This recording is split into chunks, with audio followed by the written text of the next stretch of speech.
Paging Dr. Kotanga. 8, 65, 23, 79. The weather is very nice in Ydavania. 67, 54, 11, 4, 90, 45, 69, nice, 43, 27, 18, 20, 76. The doctor will be in soon. 465, 231, 89, 40, 33, 74, 99, 204, 175. The broadcast will start soon. 74, 88, 421, 954, 348, 125, 52.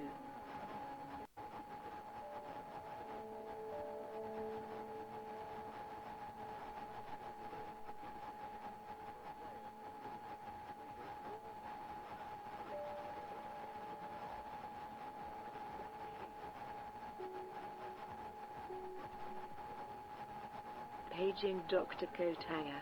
8, 65, 23, 79.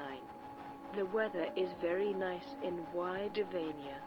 67, 54, 11, 4, 90, 45, 69, nice, 43, 27, 18, 20, 76. The doctor will be in soon. 465, 231, 89, 40, 33, 74, 99, 204, 175. The broadcast will start soon. 74, 88, 421, 954, 348, 125, 52.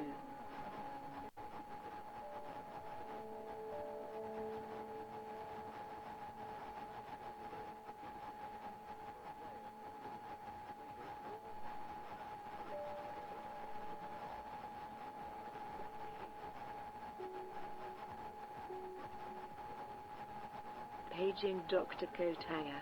8, 65, 23, 79. The weather is very nice in Ydavania. 67, 54, 11, 4, 90, 45, 69, nice, 43, 27, 18, 20, 76. The doctor will be in soon. 465, 231, 89, 40, 33, 74, 99, 204, 175. The broadcast will start soon. 74, 88, 421, 954, 348, 125, 52.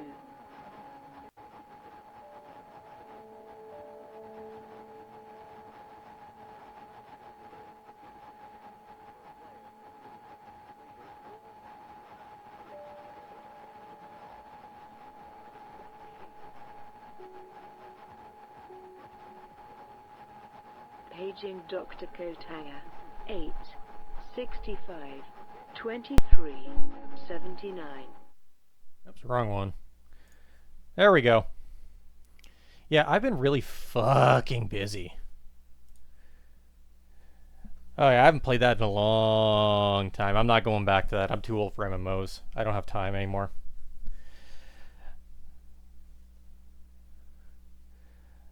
Yeah, it's been for a long ass fucking time.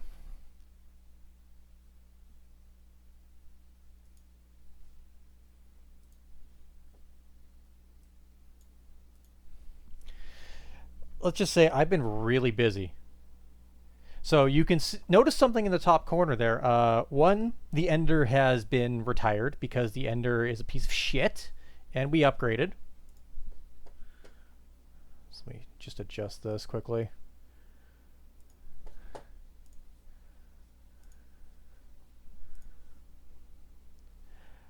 I'm going to be honest, I don't. It's been so long. And I've been really, really, really busy. Oh, I remember you. I remember you, my friend. Don't you worry. It has been a very, very long time. I've been really busy. Work's kicked my ass. I was laid off for a bit. I'm back at work though. It's not a big issue.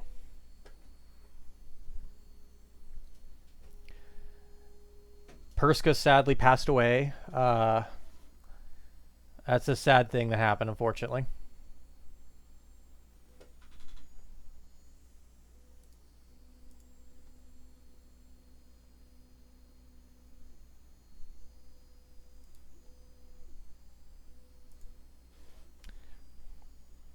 She passed away earlier this year, tragically. I mean, that happened.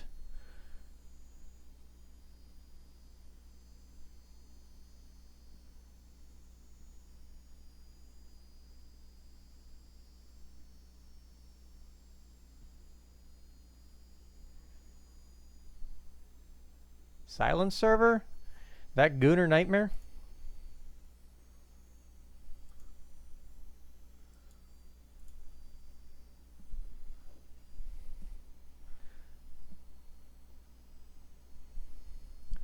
Because that place went to Gooner hell, and I left a while ago. No, that place is a Gooner hellscape. I'm not into that. Those motherfuckers need Jesus.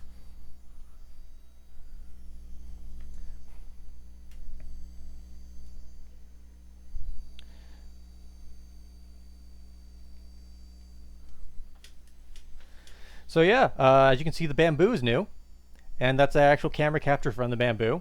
I picked it up a couple weeks ago. It's been going near nonstop. Let's just say I've been having a fucking time in my life with this. This has been a godsend because like I was able to print this at work, sent it through my phone, no calibration. I saw the new gun update. Yeah, I sadly haven't really touched VR for a while because the office is too small for VR. I'd have to move my computer out into the living room, and there's another reason I can't really do that because shortly after Perska died, something else happened. Give me 1 second, okay? I'll be back in one quick second.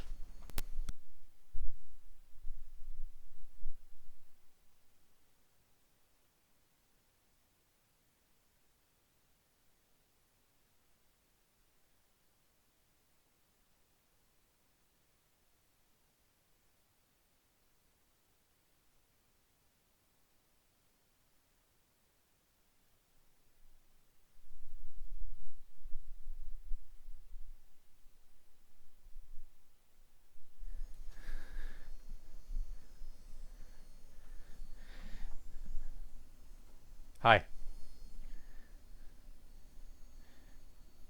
He's 7 months old. This is gonna blow your mind. Look how big he is. He's 7 months old. No, this is Raylan.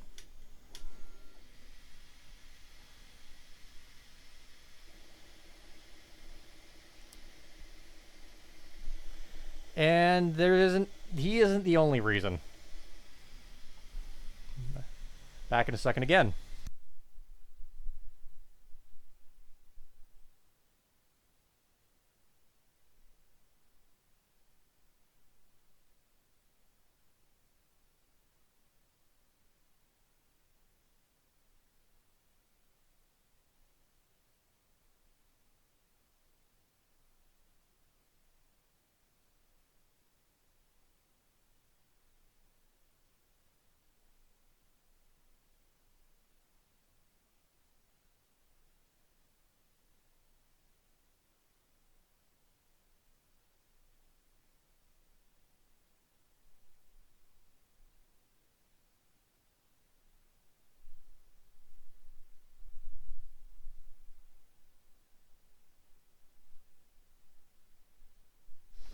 So here's reason number 2.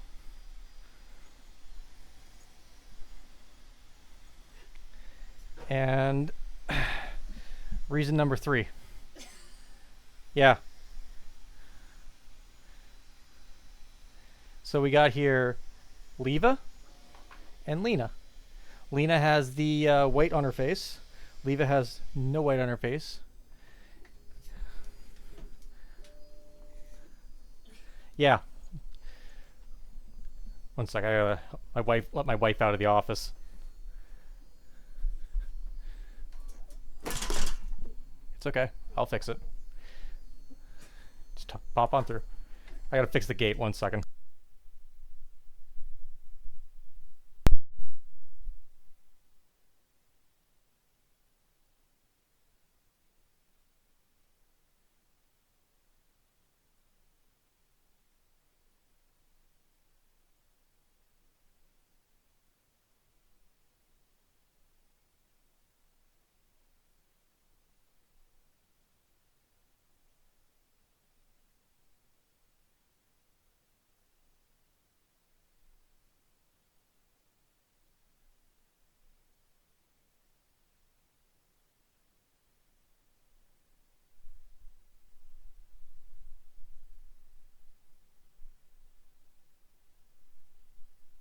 No, he didn't adopt a litter.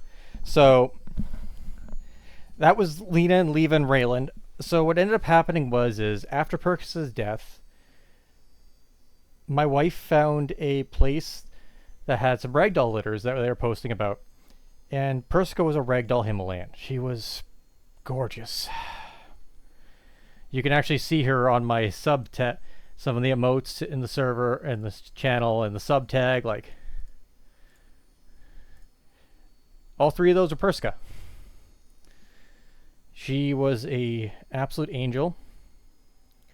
And sadly, earlier this year, she suddenly deteriorated and passed away after a very tragic battle. We don't know what killed her.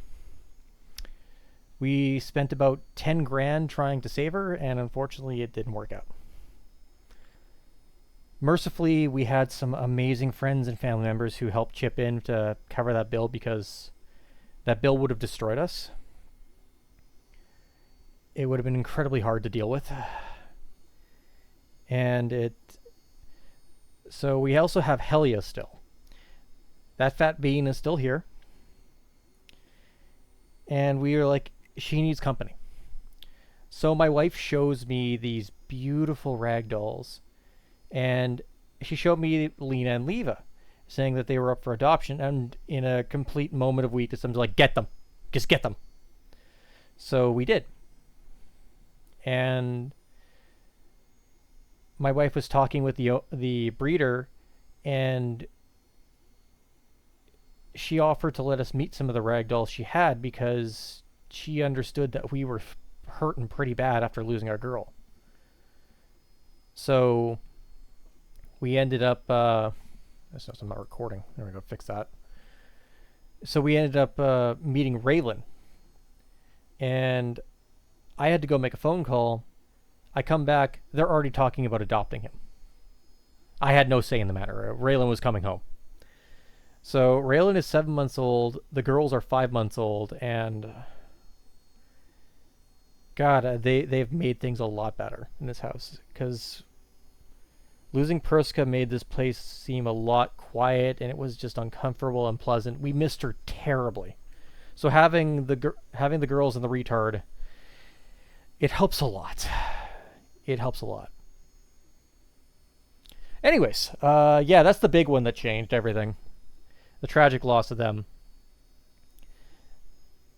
Yeah, I remember some of the bullshit there, and let's just say Silent Server is a bunch of fucking gooner losers, I gotta be honest, and I'm glad I'm away from them. You didn't miss much. It's not a good place. Some good people there, but it's not run very well. Anyways, back on track. Because I don't think any of them are even going to fucking see this. A lot of the behind the scenes stuff, I was assisting with a lot of things. I did a lot of work behind the scenes, and then one day I was just tired of Silat's bullshit where he was overthinking things, and I'm just gonna come out and say it. He was thinking like a woman. He was thinking like a fucking woman. And I don't mean this as an insult to women out there, but instead he was basically being overthinking everything. It was awful. And then one day something happened where some channels somehow got deleted by someone who broke into the server or the bot or something like that. And he stripped everything.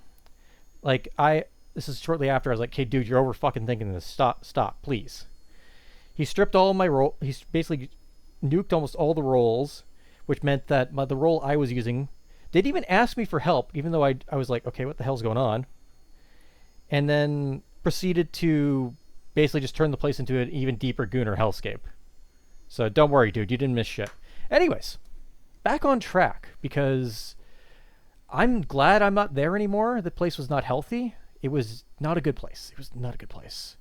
There's good people there. I met some amazing people there.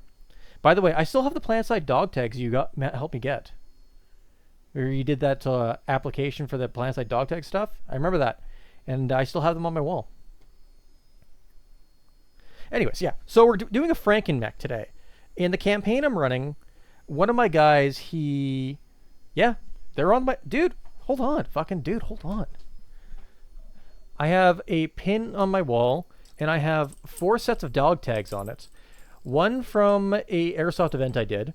One from Wasteland 3's backing thing.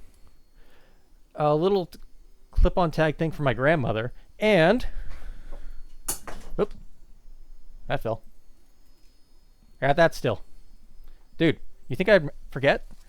PlanetSide was part of my life for the last was for a good almost 10 years. I would never forget that. Let's get some tunes going too.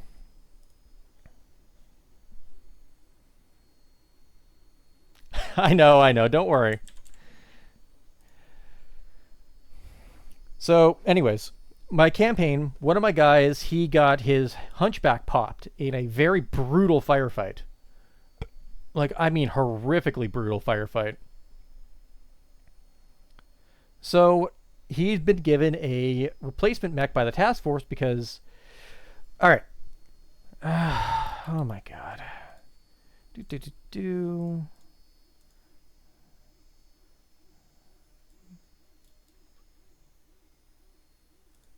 Ban, kill yourself bot. Yes, I did. I remember that. You're the reason why I got those tags, because you talked about it.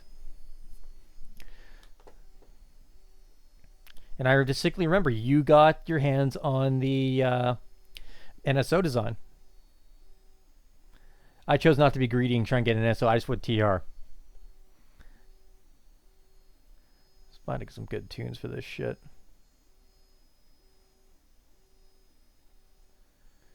Because, I mean, I'm going to fuck... This shit rarely ever ends up on getting archived because of the fucking music I put on the background. I don't give a fuck at the end of the day. I just don't care. Oh, you know what? I know who to do.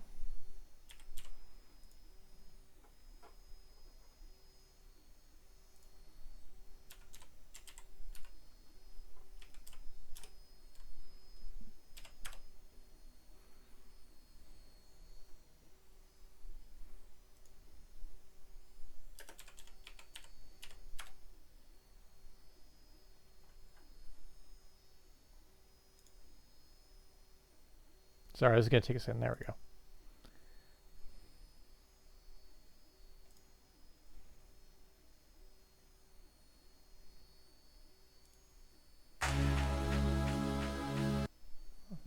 No, that's his stuff. His stuff. I'm trying to get his stuff up.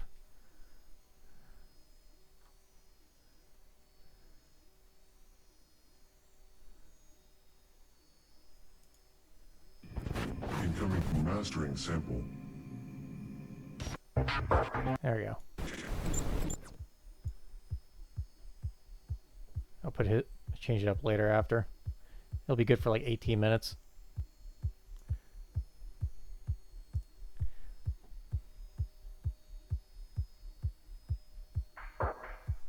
Shipping always gets you fucked in the end, man. Always. Alright. Back on track. Anyways, so they were sent out to deal with a pirate incursion on the Lyran border in Battletech. And what ended up happening is it was not pirates. To their horror, it was not pirates.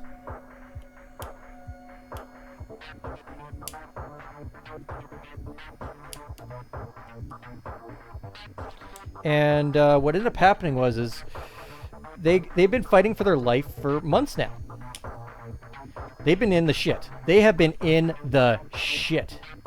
Hey, buddy. Yes, it is a dog. I had a very big breakfast and I have a lot of energy. So I'm streaming. Anyways, they were in the shit for a while. Hell yeah! Oh, that's too loud. So anyways, they were in the shit for a good while there. It's getting to the point where it's reached the end game. And they are going to be fighting this. So the next session is actually this coming Friday.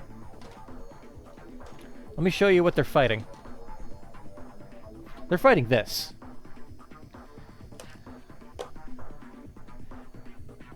Their mech, one of their mechs is, let me find it in here. There we go, Hunchback.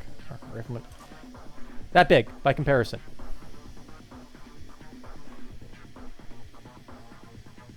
This thing's huge. This thing is a 3x4 hex size. So that translates to roughly this thing is within a size range of 90 meters by 120 meters. It's huge. And they're going to be fighting that. They have to stop it. Hell yeah, that's awesome. A DM that changes things up for you is great. So, anyways. I'm trying to work on cutting this so I don't break this. One of them got his Hunchback destroyed in some of the firefights lately. It was a brutal one, too. Nice. Like an absolutely brutal firefight. Like they were suffering. And he had to be evacuated mid-fight by one of his buddies because their recovery vehicle was killed. They lost one of the 4 recovery vehicles they have at all. Like these are the only 4 they're getting. These days I am either at work welding, I'm painting and printing my minis right now. I'm prepping for the campaign I run once a month for Battletech, or the twice a month local Battletech games at the game store down the street from me. They help out with that too. Otherwise, it's been a lot of Dune. A lot of Dune. Oh my god, so much Dune. I've been back and forth on that game like an abusive ex-lover.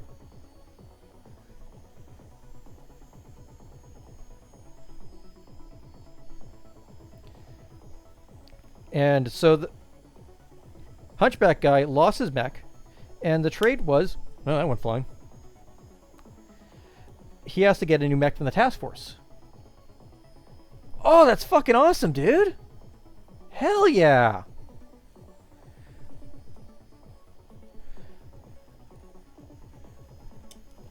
Yeah, I'm crawling through year 5 of welding myself.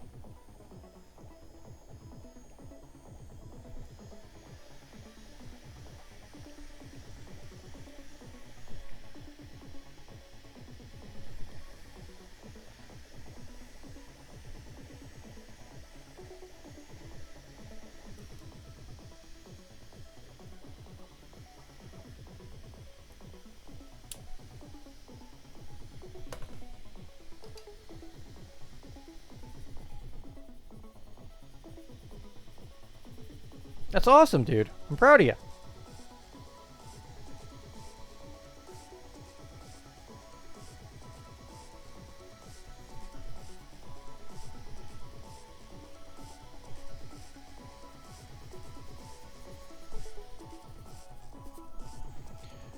So anyways, my pilot, my buddy who lost his mech, I went sat down, looked over all the random assignment tables for the era, for the force for the guys he's working for, all this stuff. I sat down, I did a whole bunch of research, pulled this all up, and I did some dice rolls. So do the dice rolls, and it comes back as a Flashman 7K, I think it was. And the party has a serious issue where they have way too many heavy mechs that are all 4/6. Nice! Hobby thing, actually, I just worked on something a little while ago. You know who that is, right? One of those 30-minute mission kits.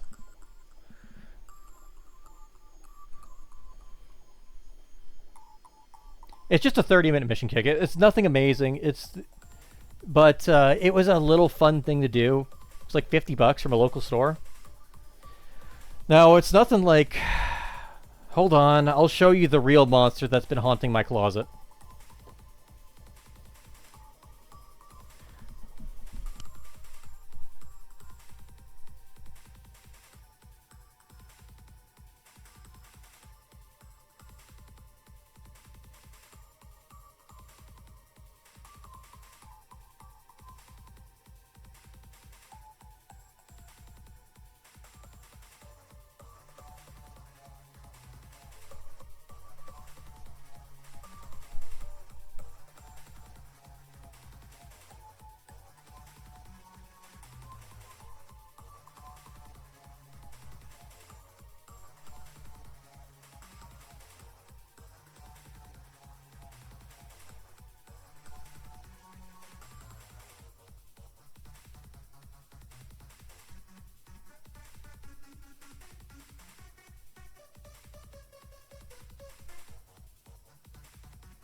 Yeah, I do that a lot. I'm retarded.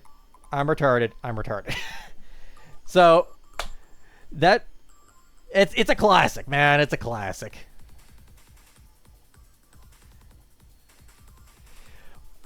That shows you how I'm still the same jank, shitty streamer I've always been. So, anyways. Ended up getting that when I was at the apartment. My wife got it for me for Christmas one year.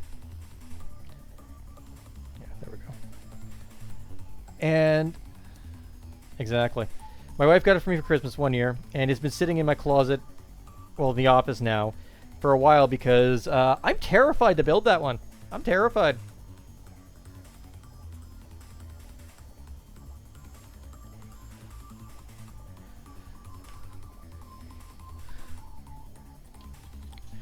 Don't be sorry about it, because next time my sister comes out, because she does a lot of gunpla. I'm just gonna... Not the fun part, holding the glued piece in place. This is supposed to look jank and off-centered. Well, ever since I did that 30-minute mission build, yeah, actually kind of does. It actually kind of does. But yeah, so my sister does a lot of gunpla stuff. And we decided, like, next time she comes out, because she came out and visited us for a week. It was awesome. We had a lot of fun. But next time she comes out, she's going to help her and myself, and probably my wife, are going to build it together. All three of us. And I think it'd be a lot of fun. My fingers are glued together as well. There we go. So the three of us are going to build it together. This is the worst part about model building, holding it to the glue sets.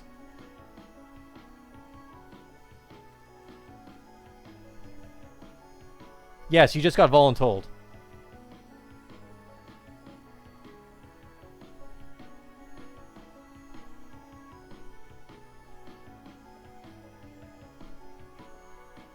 Congratulations. This is how you learn.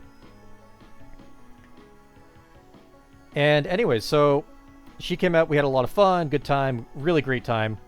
I bought my first weeb sculpture. Well, not really my first one, but my first dirty weeb one. In a sculpture.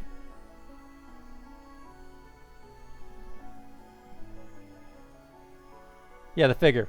In a sculpture figure, whatever. Okay? I'm not that much of a dirty fucking weeb like you, okay? Miss, I have a bunch of horny-ass fucking figures in the office. Do I need to pull some out to show the class? Do I need to pull some out to... Yeah, there you go. That's all you need to know. That's all you need to know.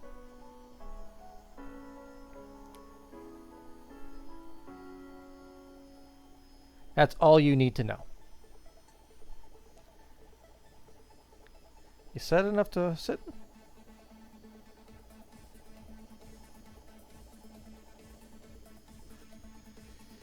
Yeah, almost there.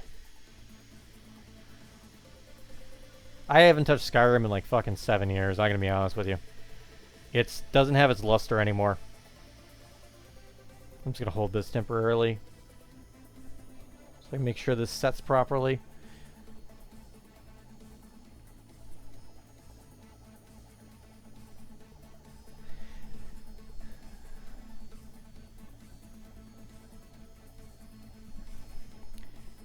And yeah, I've been doing a lot of painting also on the side. Campaign-wise, I've been forced to do a lot of painting. A lot of painting. Because, so, we've had a bunch of people join. They almost all of them don't have their own models. So I've usually been printing my own, printing replacements for them, things like that. Yeah, we're almost there. And one of the things I've had to do with them is like make sure they're painted up, because only 2 of them have painted their own models. And I'm the kind of guy who feels that while sure the mooks can have unpainted minis, I want my players to be playing with painted minis, because it helps them feel involved and want to actually take part in the process. Gets them invested. I'm a firm believer of that.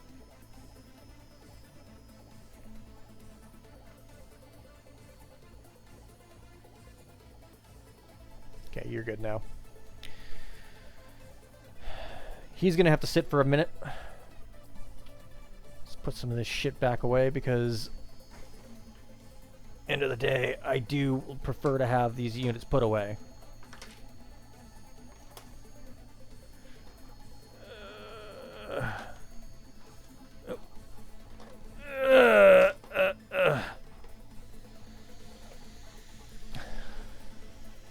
Yeah, I've also got to finish working on these guys. So these are my Hastati Sentinels. They're a Republic of the Sphere build. And I have a whole bunch of them. I'll pull them out actually for you guys. It's a whole company I've actually been working on.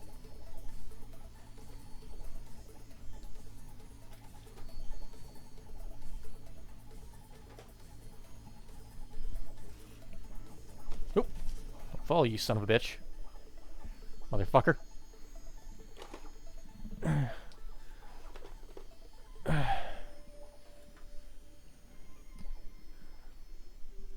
It has been growing from a company too. It's evolved past a company at this point. Let's check this box quickly here.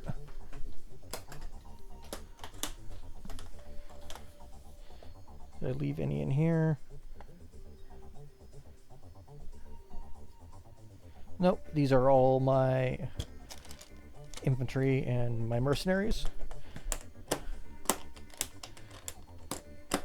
Another thing is I got a really good carrying case.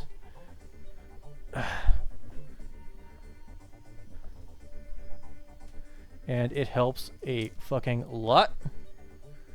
One of the best investments I have made in terms of my other shit.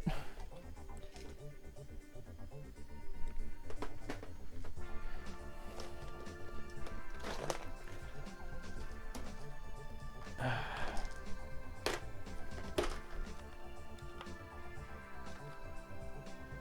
one's green.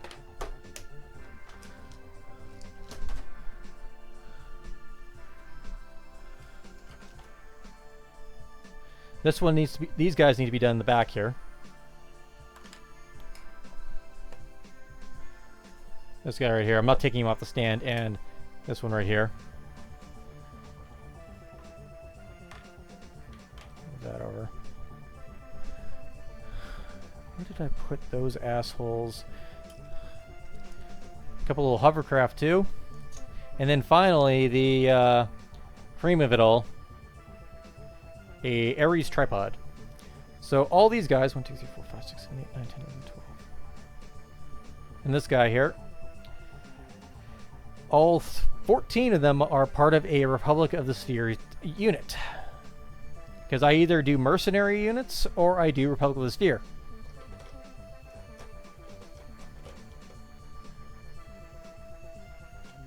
And that's just my personal preference. Do I have any more in there? No, that's a Comstar.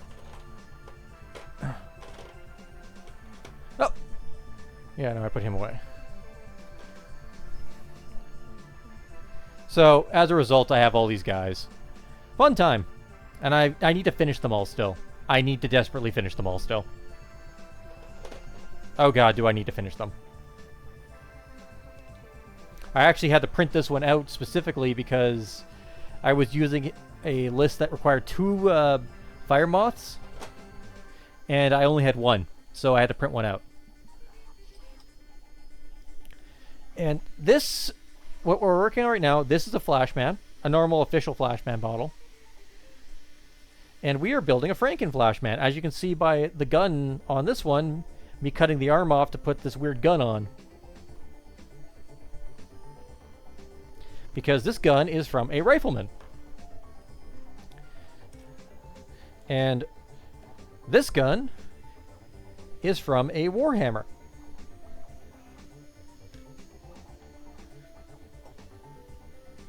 The plan is to Franken-mech this motherfucker up and then give it to my player.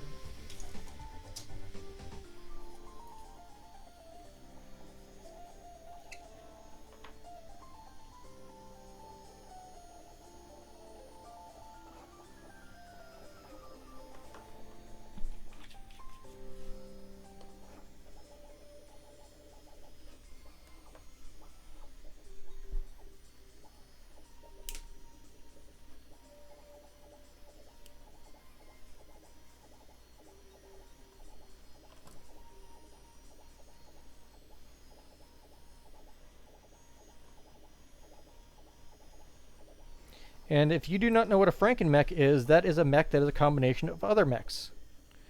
It's not an official design. In this case, this is a combination of 3 mechs.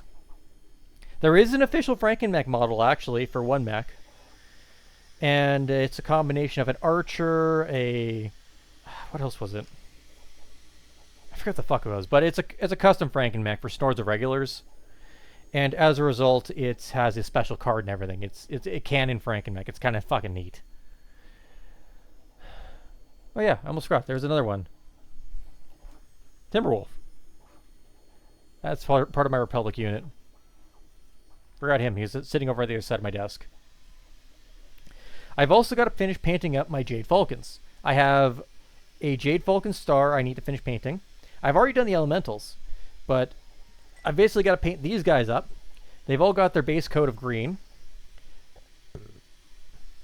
Can't really see it because the light is a little harsh. Let me adjust this light here. Reach the cord. Oh, there we go. Am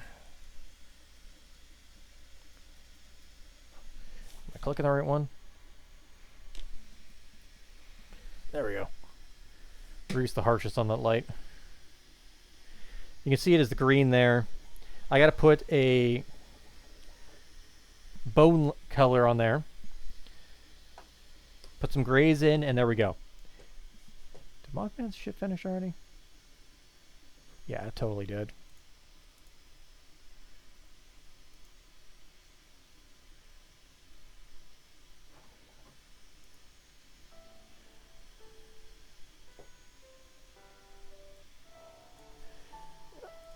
There we go.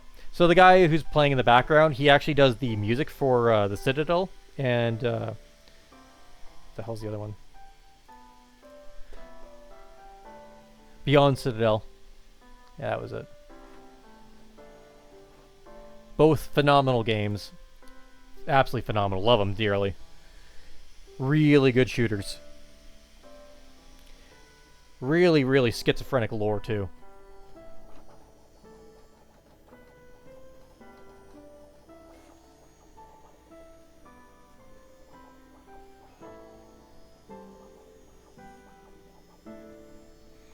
So this guy is going to look like this.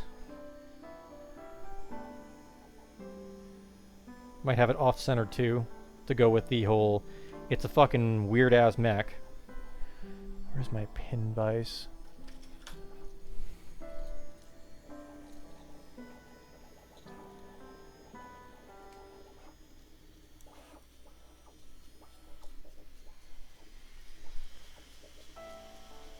Drilling a little anchor hole for the glue.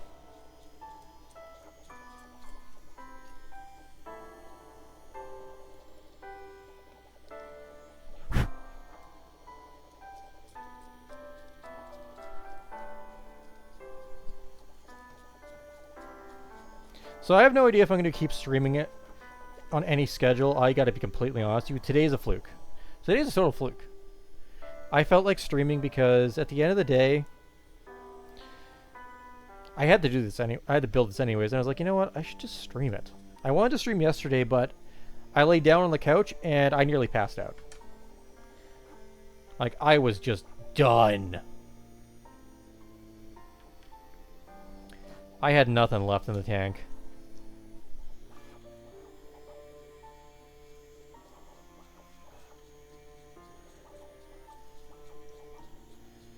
So I ended up like not doing it. I planned on doing something. At the end of the day, it was just like, you know what? I'm just gonna relax. Played some Dune. Tried to do a little bit of Battlefield, but I'm gonna be honest with you, without friends, Battlefield's fucking AIDS. The new beta sucks if you're solo. Brooklyn is a terrible fucking map, and 24-man Rush is ass. Because all it devolves into is one team gets a stacked motherfucking batch of players, and then your team has brainlets. Absolute fucking brainlets. And then you're struggling to even keep up. It's just not worth it. Come on, Glue. You piece of shit. There we go. I might get the game on release, but I'm not pre-ordering that shit. I remember 2042. That was fucking terrible. And last beta weekend we had a blast. I was just a monster with the fucking IFV. Good times. That's a good way to do it. I was an IFV monster. Yeah, okay. Hold this in place for a minute or two.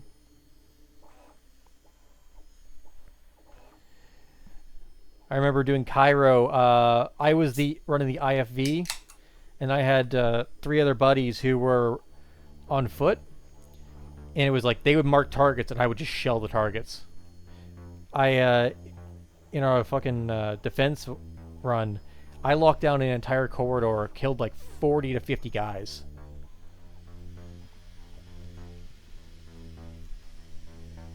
That was the reason we pulled off a win, because I wasn't like going out kill whoring. I was trying to specifically focus on holding things off.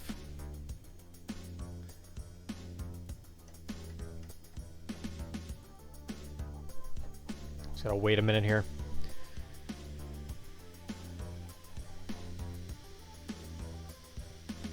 Plan is mostly just to glue this guy together, and then I'm gonna work on the Crusader.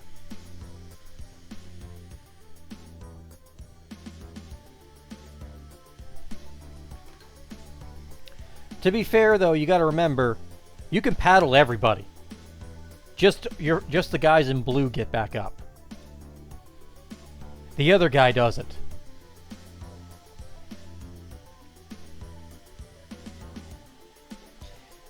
And like PlanetSide, medics are the key. Because unlike PlanetSide,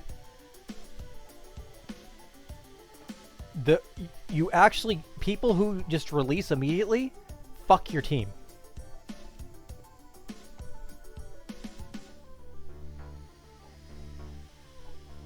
Anyone who releases immediately fucks your team.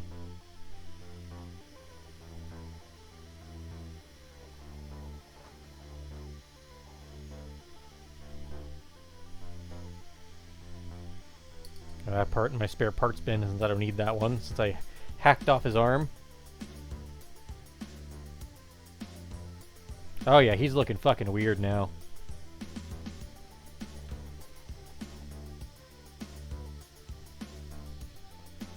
Now we're getting somewhere.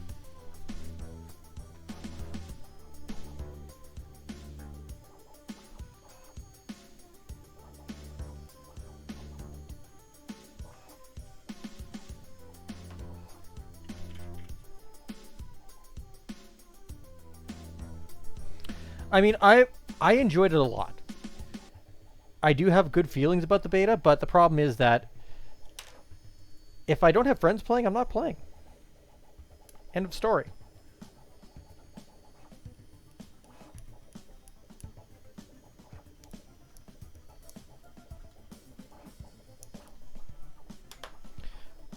I'm logging more hours in Dune than's fucking healthy, especially after the way that game has treated me.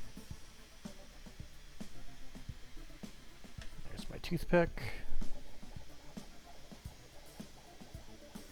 So I mean, I'm gonna be busy for a while. And those cats, yeah, I don't have a game budget that much anymore. Dude, feeding those assholes is like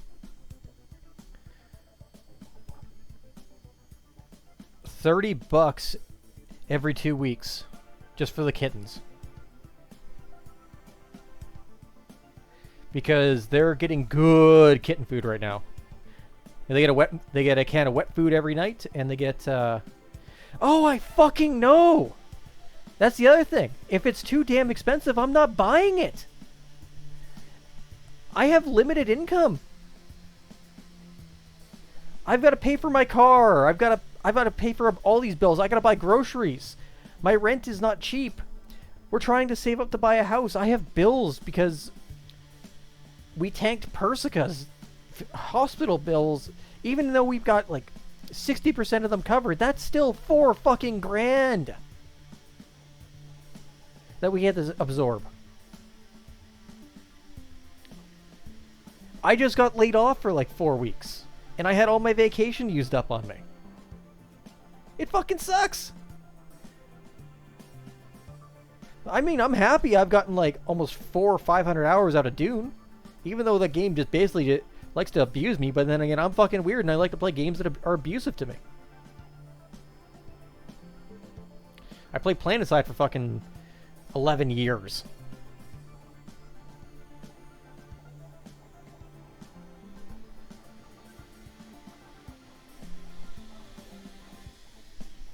If you're wondering what the printer's making, it is making some modular buildings for me. It's making a big set, and the nice thing about these ones is that they open up top. I tried playing War Thunder. I fucking hated it. It was horrific.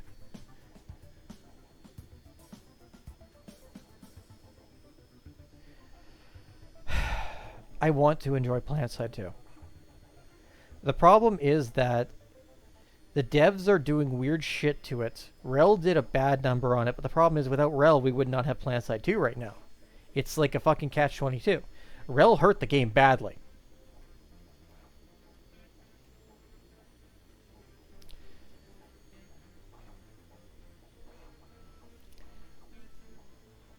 You're talking to someone who basically has like over 10,000 hours in PlanetSide across multiple characters. I've hit BR 100 4 times on my TR, and I've asked once on my NSO.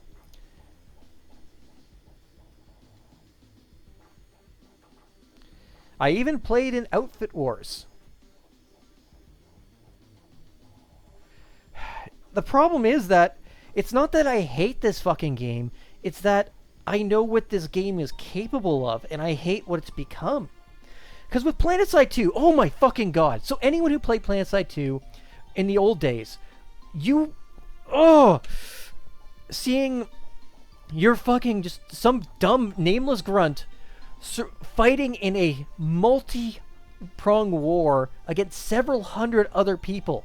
And it's like, you're just fighting at some base, and all of a sudden you see a bunch of galaxy transporters do an infantry drop on the point, and you're going from this is a nice little 12v12 fight to, oh my fucking god, they just dropped 48 dudes on me, what the fuck is going on, to all of a sudden you have a counter drop hit the enemy, you have fighters strafing, you have tanks shelling shit, and then the fight's over and everyone's running across the field to the next base. Tanks are weaving through the infantry formations, shelling as they're going. It's the most intense, wildest shit ever. If you have not played PlanetSide, you don't understand. That's just it. You just don't understand what it was like. Because it's such a unique experience. There is nothing like it. The closest was MAG. MAG and PlanetSide 1. The only two games that are even close to this. Arma doesn't even come close. You were a legend at reviving. You and Cosby were the best medics in the game, I think. I legitimately, firmly believe you two were the best medics in the game. Well, here's the thing. If a tank camping your spawn room, you either take a secondary spawn or, you just fuck off. Go to another fight. Or spawn at the base down the line, pull a lightning with AP and go sneak up behind and go pop a tank in the ass. Or, just get a Valkyrie out, get a light assault, get your buddy, go, hey, come on, let's go! And you both jump out of the Valkyrie, float on down, and then fairy dust a motherfucker with C4. There were so many ways to get around things. It was great. It was part of the fun. You would do all kinds of crazy shit. Like, you're fighting in some incredibly busy fight, and all of a sudden you're begging for help in command chat. Someone say, oh, we're on the way. And then 48 galaxies fly into them. Dude, my issue with the VS is simple. All the tryhards are on the VS. Because all the tryhards are on the VS, fighting the VS is unpleasant. Genuinely unpleasant. Or they're like literally, we play to win. No, you need to nurture the fights. You don't need to win. You need to nurture the fight. Because at the end of the day, if I go to a base, VS drops 48 dudes on our little fucking 1 to 12 fight. There's a higher chance I'm just gonna log off. And I might not come back the next day. Or the day after that. That's how you get players to quit. What happened is tryhards ruined the game. PlanetSide needs tryhards, don't get me wrong. We need the kind of guys that can go, oh, these guys are wild. They're crazy. They're fun. You need guys doing some crazy fucking shit. But at the end of the day, a tryhard is a double-edged sword. Because if the tryhard isn't aware that they're hurting the game they love, they'll keep hurting. And then one day they log back in and goes, where is everybody? The guy's fucking going around head popping everybody. You're not helping. You're actually hurting the game. Like, every time a streamer would show up, there was an issue where the streamer's faction would be swarmed with people. And they would not know how to play. Now, yeah, exactly. Once the alert happens, fucking, it's every fight. And then your team doesn't want to fight the VS because they're just like, this is not fun. But yeah, like a streamer shows up, they kind of flood the game with a lot of low skill, stupid players who do stupid things. who clog up continents you can't have fun in. They get handheld going around by a bunch of pro PlanetSide veterans, and it's the most painful shit to watch. Because I'm okay if a streamer comes in blind, but the streamer needs to know how some of the mechanics work. They need a quick crash course. I know! Fucking Tom Hanks. So there was a guy, Tom Hanks, on NC, part of NCCR, I think it was, and we pissed him off one day when we kept attacking his player base. And it was funny. It was funny. So every time we'd see him, we're like, oh, that's Tom Hanks, kill him! And we'd all turn our guns on him, and we'd scream at him, hi, Tom! And he'd be like, what the fuck are these idiots doing? And it was great! It was funny as shit! We just do all that kind of stuff endlessly. It was the best! And we talked to some of his friends, and they're just like, yeah, Tom doesn't know what the fuck's going on.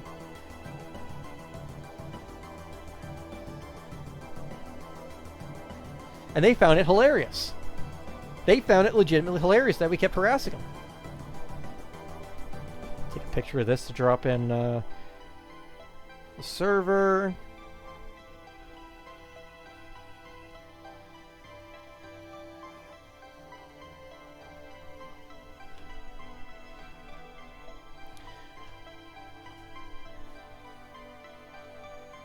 Yeah, it was his username. Tom Hanks, something like that.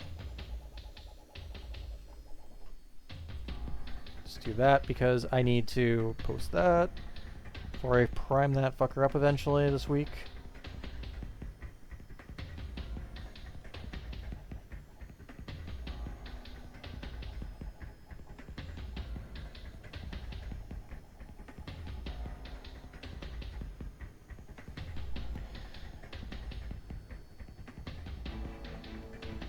Oh, he's great. I haven't talked to him in a long time either. He kind of withdrew on Silent Server a little bit. He was focused on his life, so I respect the man. I mean, he did do my model at a really reasonable price because it was the only VTuber he's ever done. And yeah, I didn't get famous, that's for damn sure. But then again, I'm just a terrible streamer.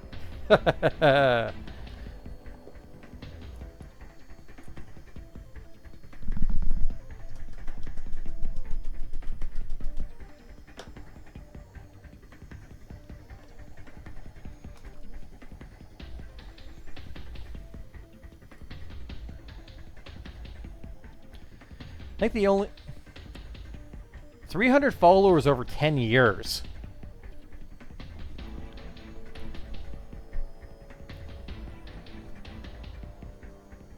I've been streaming for a long time.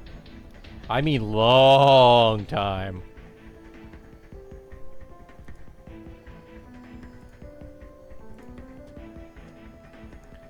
Fucking...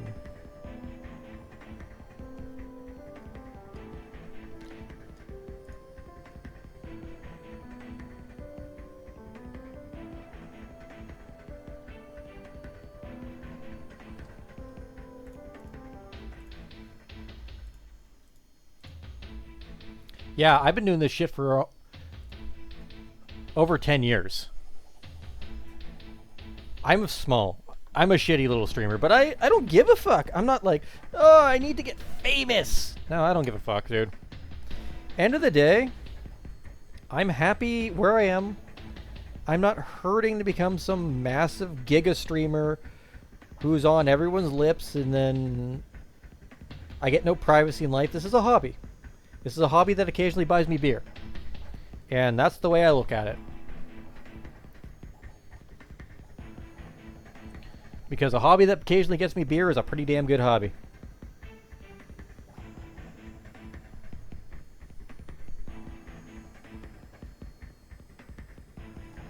It's just like my 3D printing.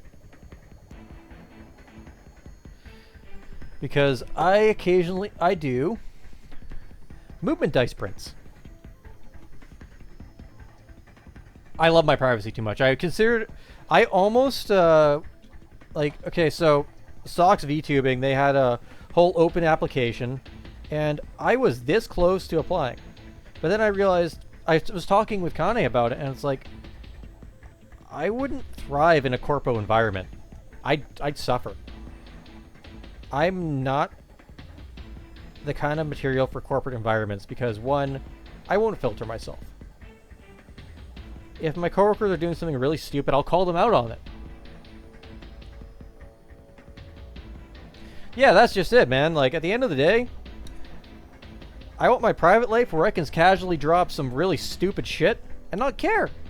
I don't need to be like, oh, I need to be careful about what I say because if I don't watch what I say, some fucking Zoomer is gonna look me up and go, oh my god, he said this. He said he likes his hot dogs plain. He's a monster. I mean, I already got called a monster for that, but I don't give a shit. I just like the flavor of meat. I don't need sauces. I need meat.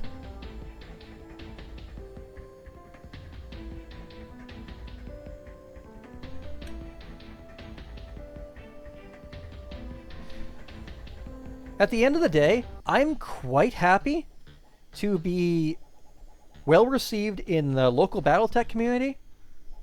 I have a bunch of online friends, and you know what? The people that I have met over the years, so many of them helped us with Persica's hospital bill. I owe a lot of them a debt of thanks. And I know that they are going to be my friends for the rest of my life. Even if we don't talk, they're going to be someone I consider my friend because they helped me in my time of need. They didn't ask for anything. They're just like, you need help, buddy? Here's what I can do for you. And some of the people that I met online, locally here, I met in person, were just like, here's a hug emoji. Not, hey bro, do you need me to like watch your cat for you while you go visit your other cat in the hospital? Do you need like someone to just come over, hang out with you? Do you need someone just to grab a beer with you? Basically none of them locally actually did much. Only a few, very few people. Oh hey Bones, how you doing? You missed it, I made a Frankenmech.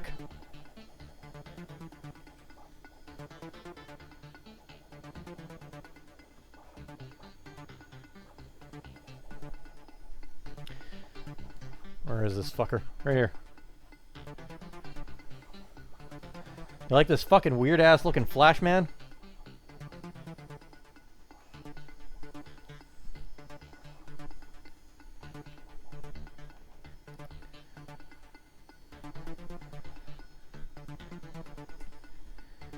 But yeah, very few people actually reached out to help, and of the people that did, they know about the new guys.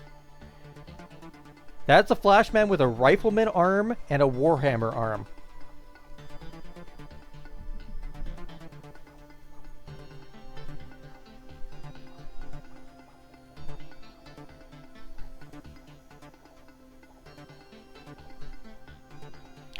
Yeah, because the guy who pilots the Hunchback in our campaign got his Hunchback blown the fuck out. And had to be evac'd on the back of a catapult. So he had to I had to do some dice rolls for him off the rats. And he got a Flashman, I think it was a 7K or an 8K, I don't fucking know. The one that's not XL. The 4.6 Flashman.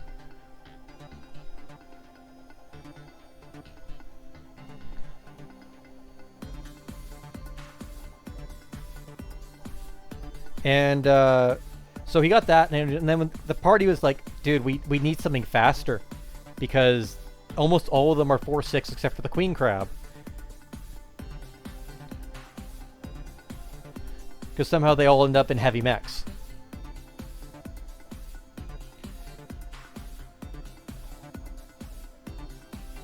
And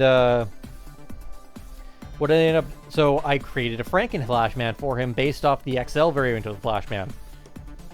It's not going to be good. But it's going to be a 5.8.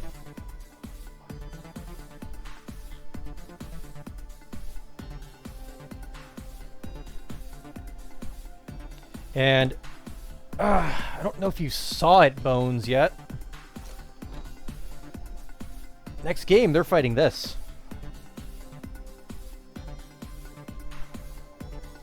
that is what they have to deal with next game, this Friday.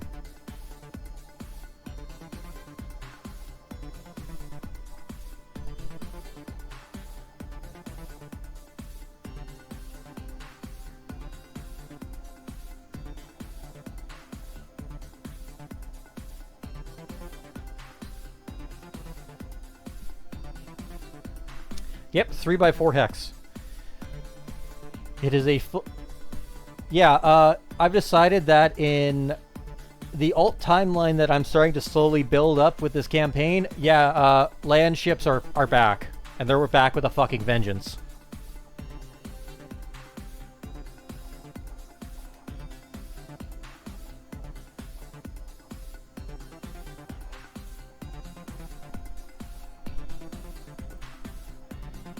That thing has... So this thing has 4 LRM-15s with Artemis, 4 IS ERPPCs, and that is 5 AC-2s. And I believe I am adding 4 SRM-4s with smoke rounds. Or 2 SRM-4s with smoke rounds. It's a monster.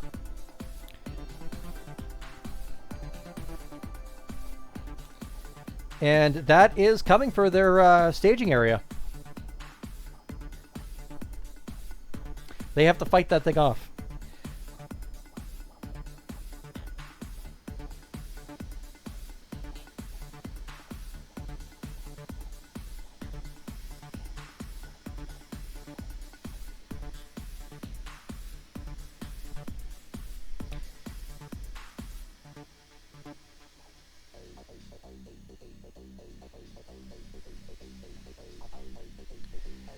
And then after that, they have to deal with the fallout, quite literally.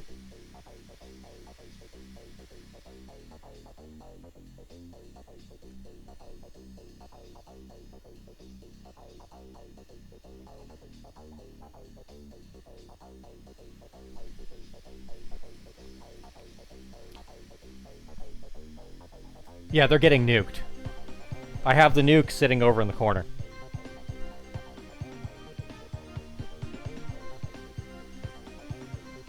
I couldn't do a proper scale nuke because the cloud would actually be about 3 meters tall. So I had to downscale it pretty hard.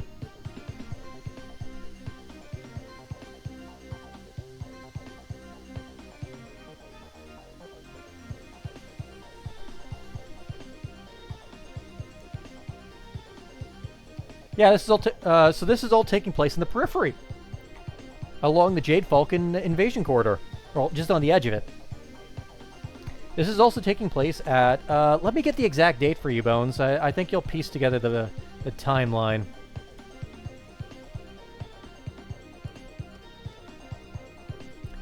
It is, this part of the fight is going to be taking place on December 7th, 3049.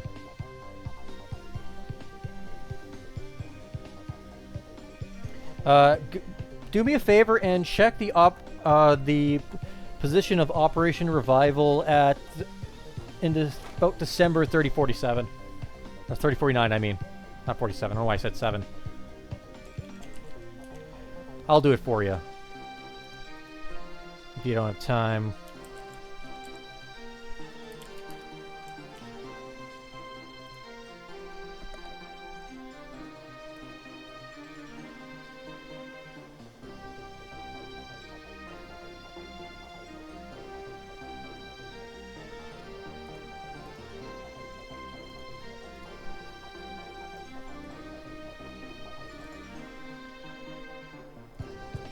Because for laymen, if they need to, I can tell them when the timeline is.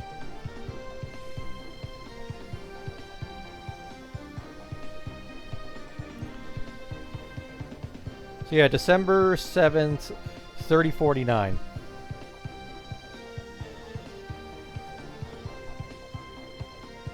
Gun barrel down there.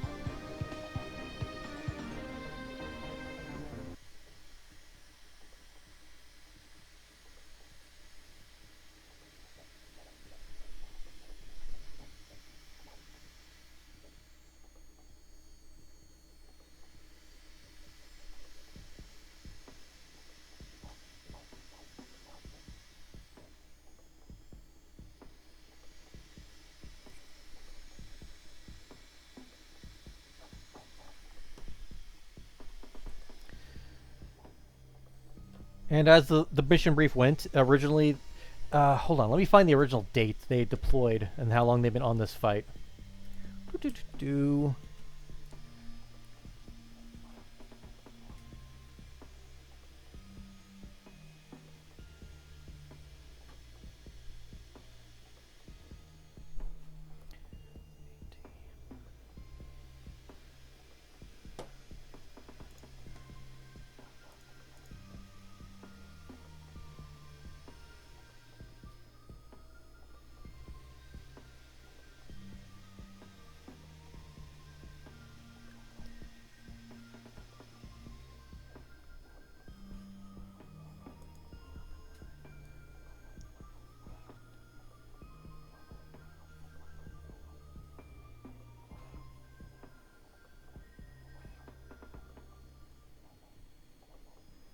They've been there since September of 3049.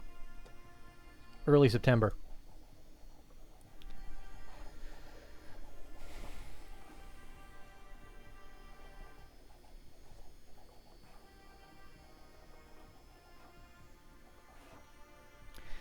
They are in the Melville system, which is actually just on the edge of the Falcon invasion corridor. Just on the edge.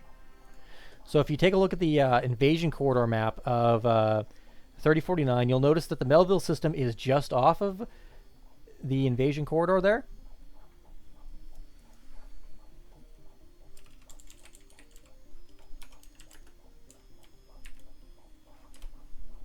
Pull up the map, 3050.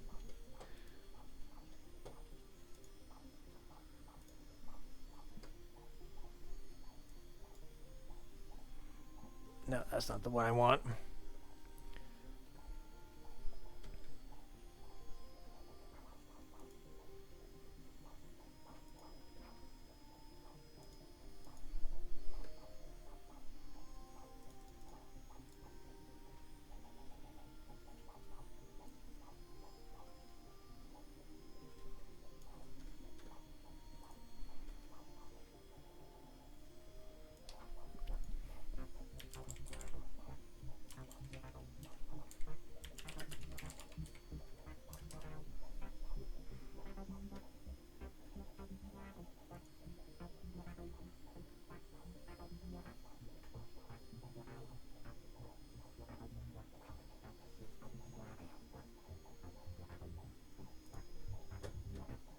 All right, you take care, bud. Have a good night.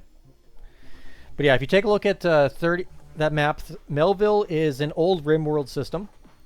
That's on the edge of Lyran Space, which is just on the edge of the Falcon Corridor. And they're going to encounter a Falcon Solhamis star at the end of the campaign. My wife will forget this, even though she's part of the campaign. I'm not worried about saying these things. I've got the star already ready to go. They just need some painting.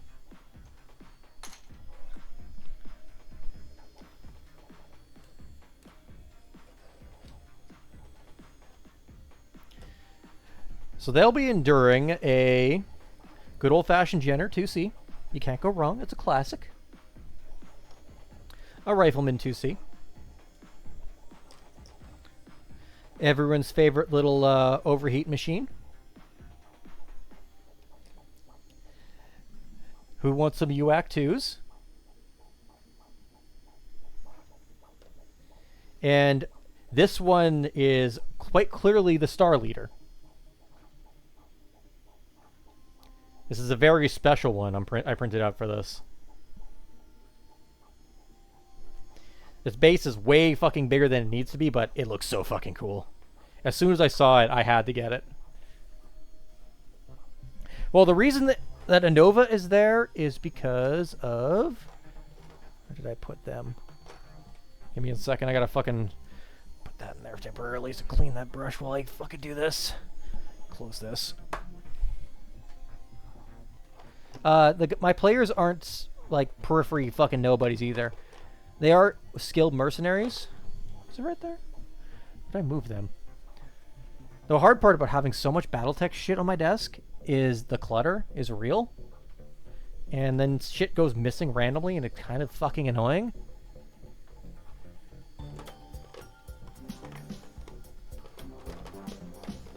And that's my own damn fault. Oh, there they are. I see them now.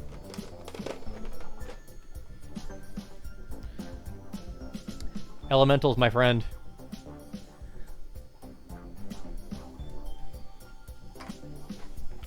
They're going to experience elementals as well.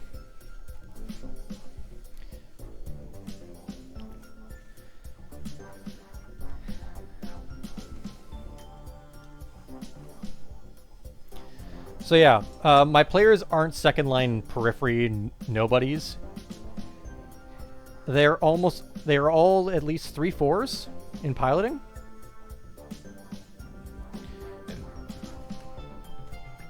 Like, they're experienced pilots.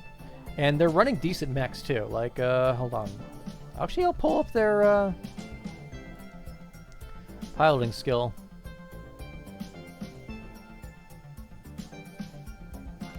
Yeah, about everyone is 3/4.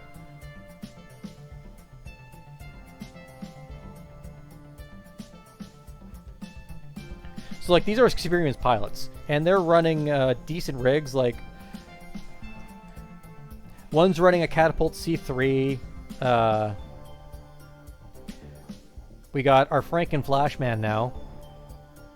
We got a good rifleman. What else do we have? My wife's Queen Crab, which actually the elementals will have a bad time with, because it's all pulse lasers. Pulse lasers and flamers. That thing actually will terrify elementals.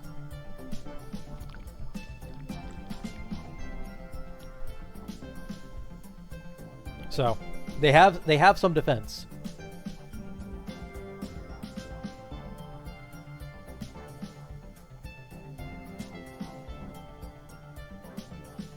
I think it was a C3. Hang on. It's been a fucking hot minute since I took a look at this shit, I'll be honest with you. It is timeline acceptable. I have verified these things.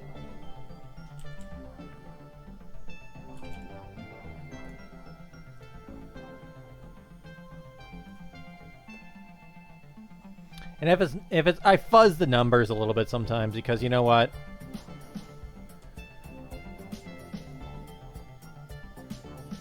I'm not some fucking absolute Nazi about these things.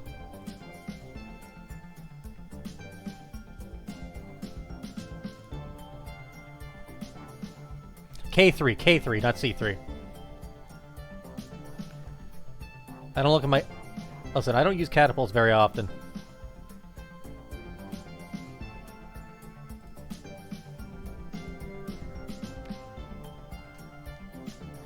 No, it's the K3. It's the upgraded version of the K2.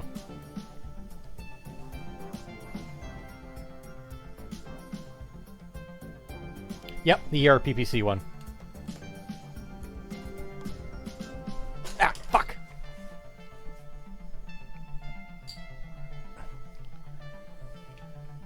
Yeah, I mix them up sometimes. I just don't fucking think. I know what they bring. I know what he actually does have a K2 model I printed for him, so it's actually even like model accurate as well.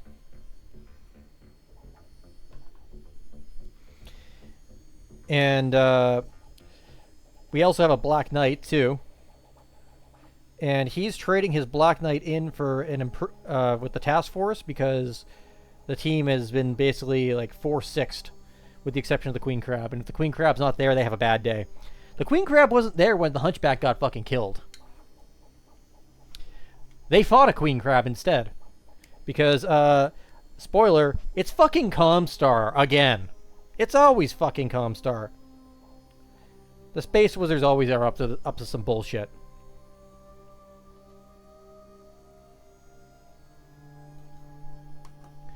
And what ended up happening is... So they all go out to the periphery to deal with some pirates, because some pirates that have been raiding jump ship shipments along the Lyran periphery trade route, and accidentally popped the jump ship. They made the big fucky wucky and they popped the jump ship. So now the Commonwealth's like, okay, we got to deal with this. We can't just let this fucking slide anymore. They blew up a jump ship. Yes, Comstar is. Which is why the Clanners are probably going to end up showing up at that planet. Because a certain fucking Space Wizard group is there.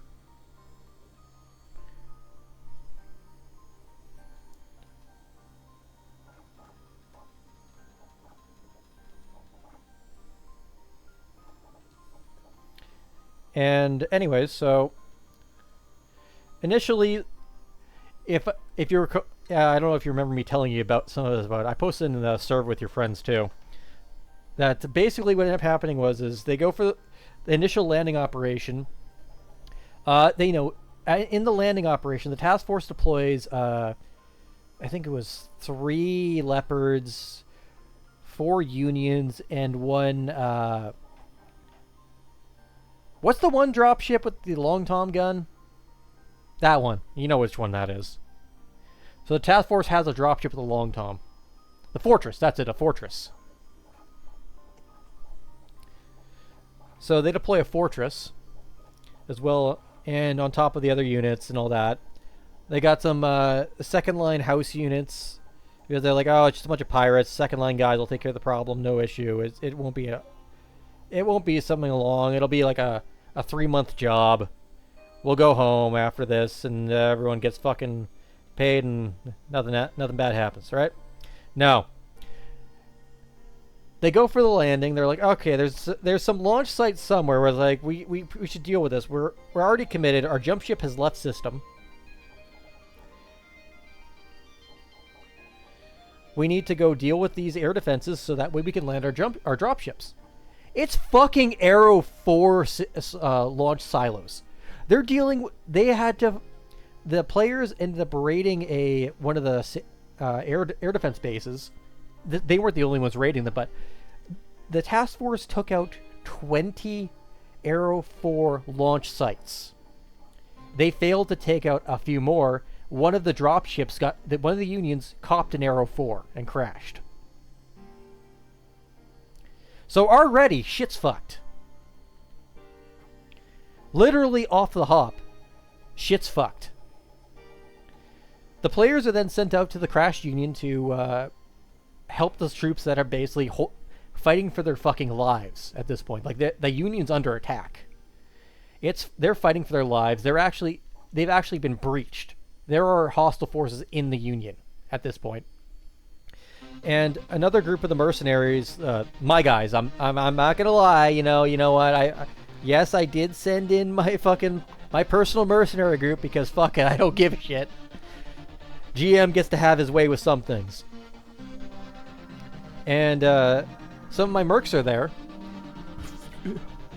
2 of them had peeled off to help, 2 of their, basically a recon team, a 2-man recon team peeled off to help defend the Union, and they've been fighting for hours. Like, they've been basically going overnight.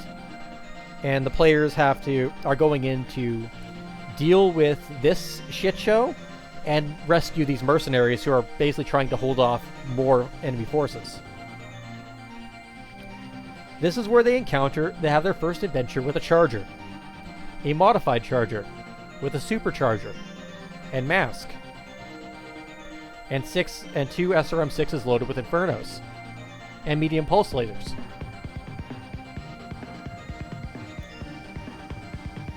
Yeah. He was a 3-2.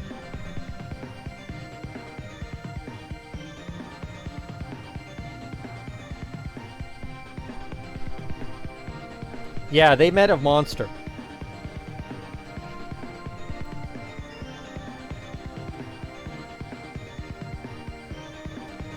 They got very lucky, and they mostly kept their... Oh, yeah.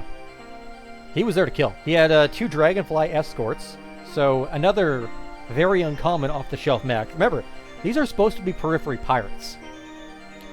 They've shot down a Union dropship with Arrow 4 sites. They had multiple launch sites with proper military bases. When they assaulted the base, the players encountered, like, a Warhammer with ERPPCs, for example. And they managed to intercept some actual proper battle chatter, like calling out patrol routes, things like that, before the fighting started. So already they know something's not right. These guys aren't amateurs. Let me scroll into the briefings quickly so I can remember the order of events that happened after that. Crash site.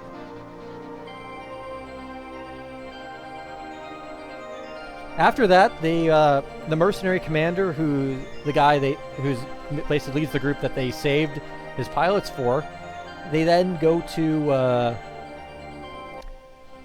He basically fucking shanghais them from their mercenary handler, or task force mercenary handler, to go assist with a pincer op to capture some pilots because they basically were capturing enemy forces because they wanted intel.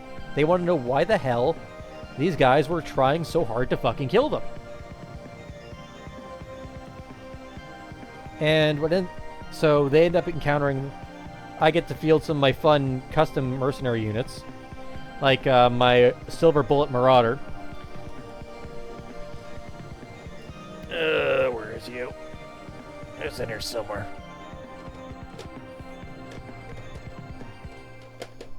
Or is he in the mercenary box? It's probably in the mercenary box. Because, fun thing, all of... that's just the dice cannoner. That's okay. There we go. Okay.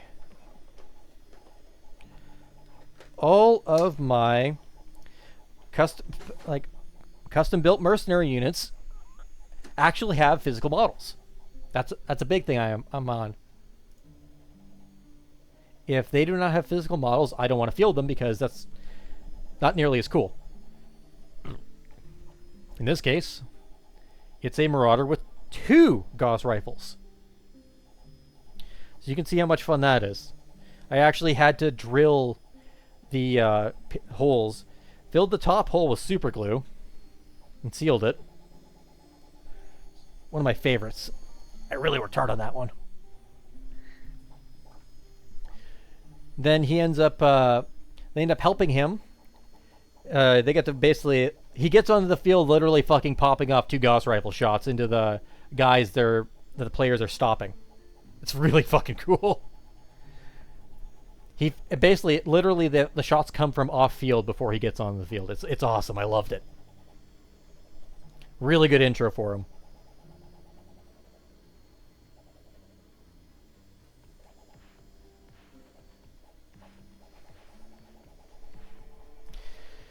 And then after that, they managed to capture a couple guys. Let me just, here's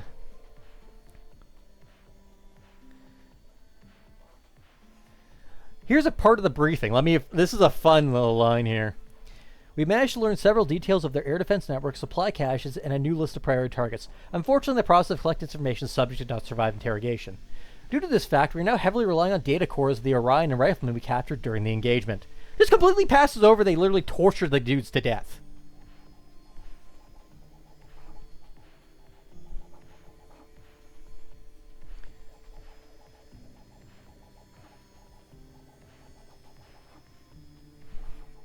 Like, just casually mentioning, oh yeah, we literally fucking tortured them to death.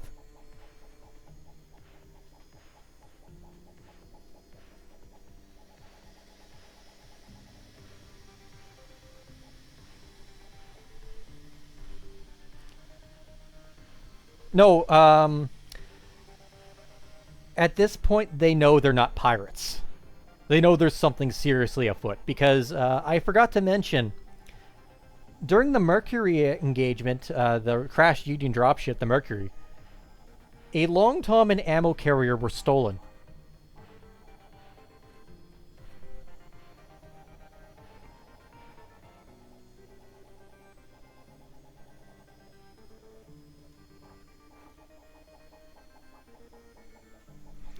The players literally watched them drive off the map. Then after that, they fought the Black Marauder. That's where the Phoenix Hawk was murdered. He got... The Black Marauder was a fun fight. That was a really fun fight. That was probably my favorite fight of the campaign, I think.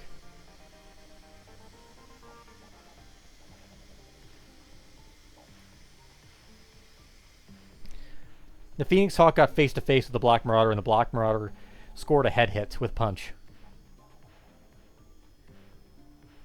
I'm actually going to run that at the local game shop for Halloween.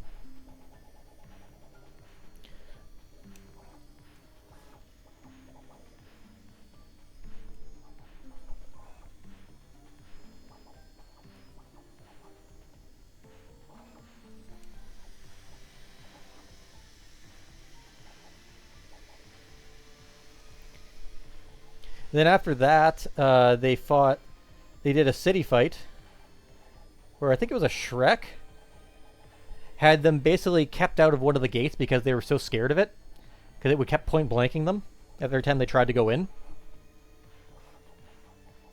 Like, it literally rolled up and stuffed its PPCs in their faces. It was funny as hell. Absolutely funny as hell.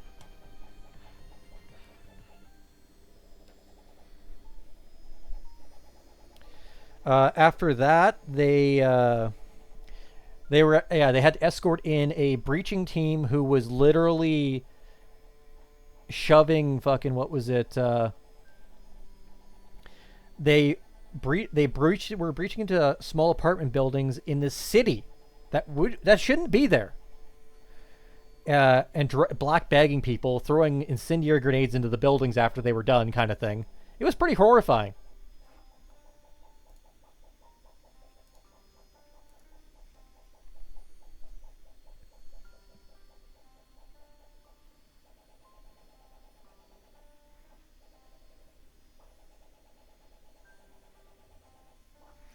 Here we go. I will read the intelligence analysis from the campaign, because at midway point I wrote up an intelligence analysis from the perspective of one of their the task force analysts, because it's good to have a refresher so that way you don't have to scroll back constantly and go, I need to read the briefs over and over again.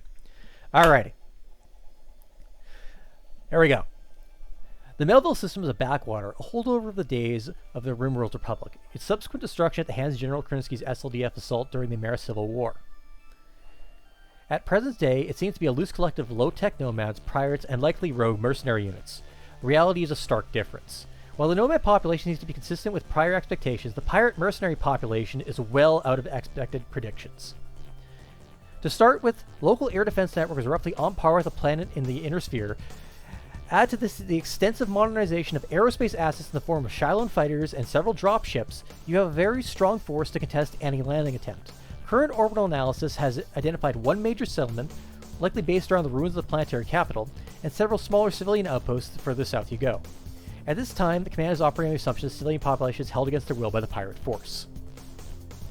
So yeah, I forgot to mention, the dropships were engaging, as they're having a contested landing. Oh, what the fuck are you doing, Bamboo? Yeah, whatever. I'm just gonna turn that off for now. Streamlab.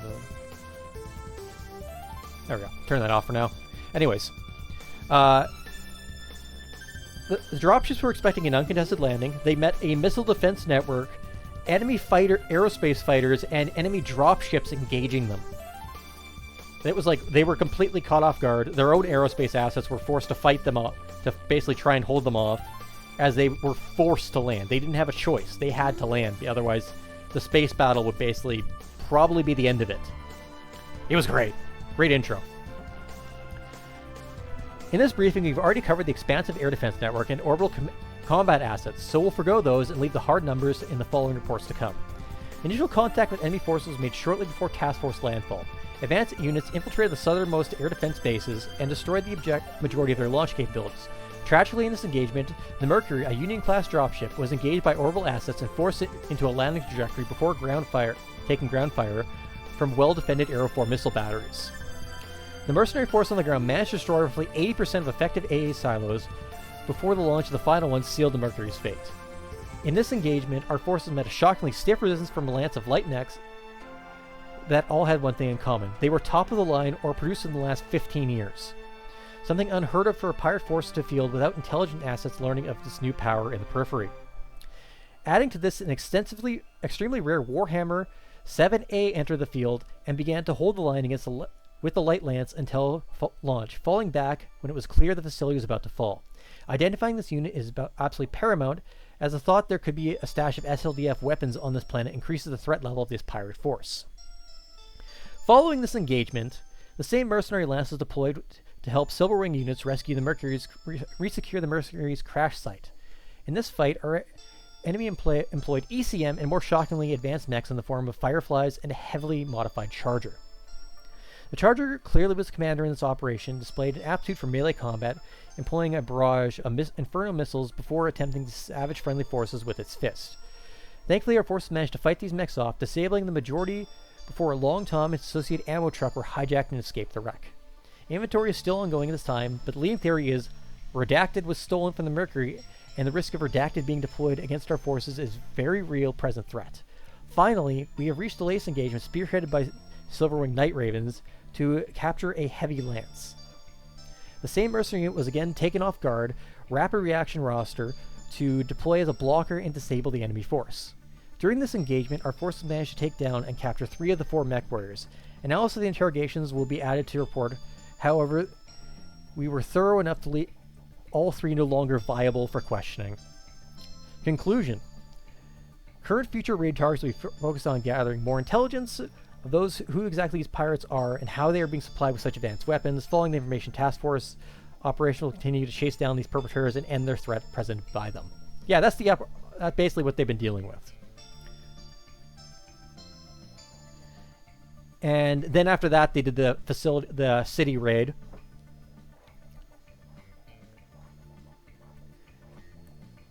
And during that raid, they managed to recapture the ammo truck. There was a king crab that deployed out of that raid. Oh yeah. Oh yeah.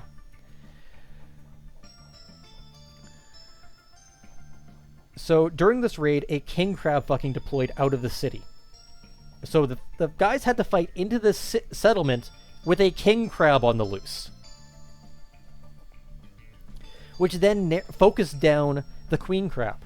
It unironically had an open transmission dictating that it would identify its target. And then it engaged the queen crab, which is like, what the fuck? That really ups the ante, doesn't it? That really ups the ante!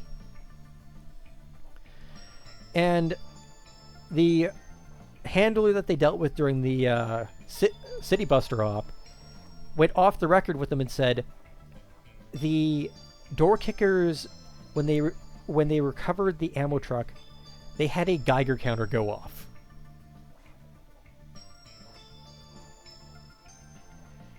And then proceeded to be told that their contract renewal is coming up.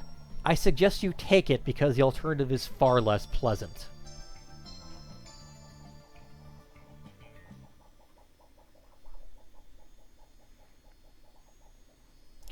The next fight was even more terrifying because, oh yeah, I should mention that the king crab was in white. So that should tell you something right there. Yeah. Well, it's not so much that they know too much now. It's that if they don't take the renewal, the task force is just going to kill them. They were just going to shoot them and take their mechs. Because the only way out of that planet is through the task force. They would just shoot you at that point. You're just a waste of space. They'll take your mech and kill you. No one will find your body.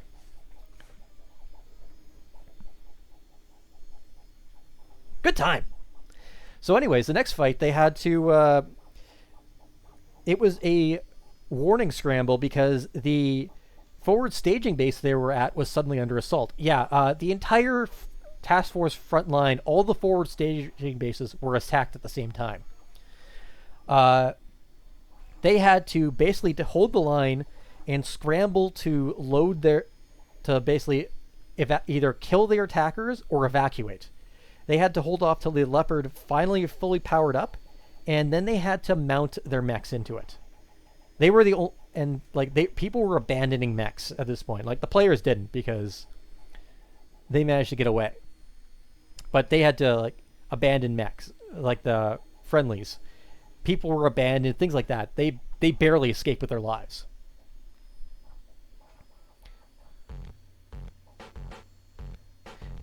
Aside from Outpost command staff, several of the repair teams, some of the security teams, and your mechs, no one else got out.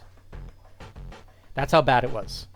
No one else escaped that fight at that outpost. There was also a patrol in the field at the time, too. So then after that, they, because of some of the players couldn't make it, I actually set up the patrol as a secondary fight that occurred at the exact same time with the players who couldn't attend, and then NPC pilots for the players who had attended the last fight so they couldn't play their main character. That was a fun fight.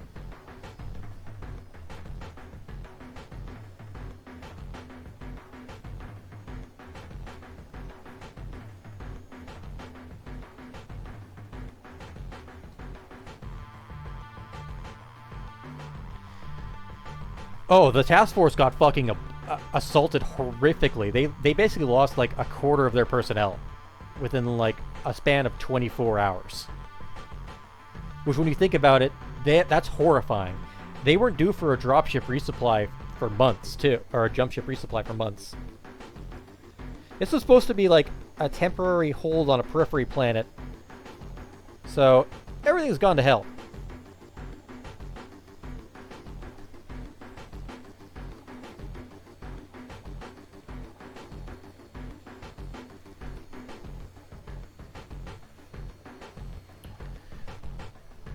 And then after that, the next session, took place a little while later. They had to go and rescue my Silverwings command lance because they had managed to discover mission critical information that may actually let them end this fight once and for all. Basically, they managed to locate the enemy command bunker. And they were being hounded by basically Comguard mechs to stop them. My players had to evacuate them. And it got to the point where the mercenary leader, like my mercenary leader, actually had his mech damaged to the point where they had to evacuate him. And the players, so the last mech that was the Comguard were gonna field was one of three. It was gonna be, let me get them out, a Comguard King Crab, a Comguard Atlas, or if they rolled boxcars, a Comguard Queen Crab. Because that should tell you where the Queen Crab came from. Right there. They rolled boxcars.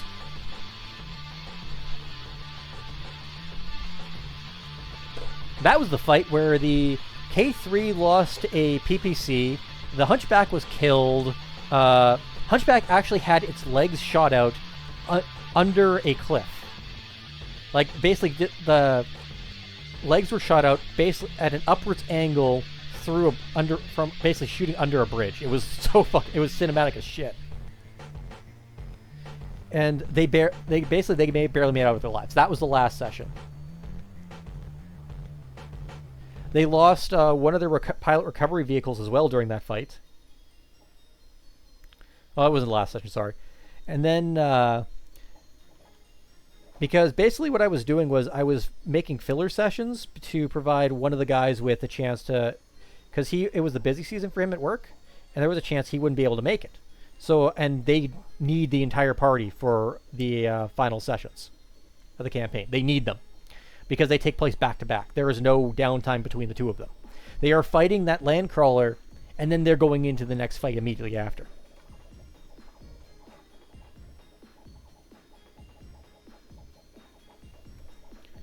There is no cooldown time. It's literally, you're going right back into the shit, kiddo. But also, that's why I printed up these. And there will be a couple repair bays on the field during the final mission, so that way they can actually flee to them to repair. So they actually can stand a chance. Because the final mission, they're fighting a Comguard Lance. With the Queen Crab, enemy Queen Crab in it.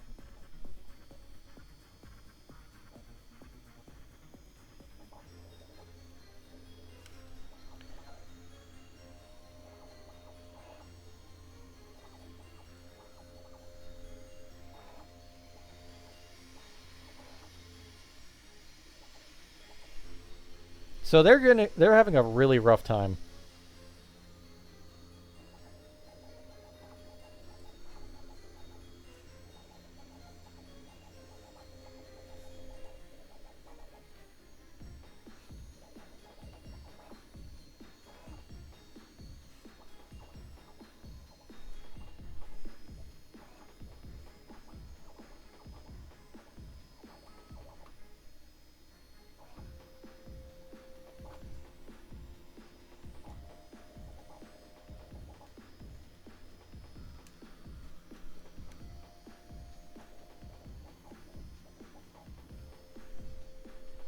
And that's basically the current extent of what they're dealing with. I think that's enough gold. Let's put some silvers in there.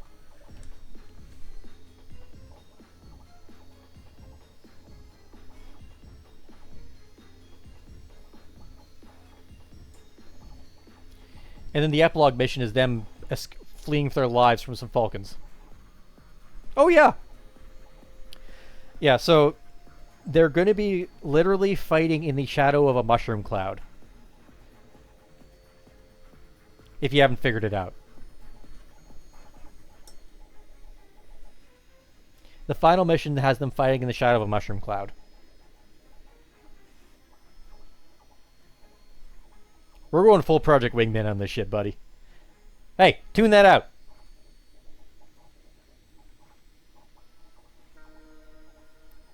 You'll forget in 2 months. Don't worry.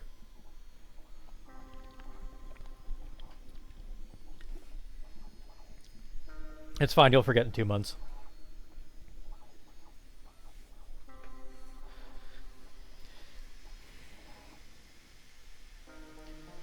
So, yeah.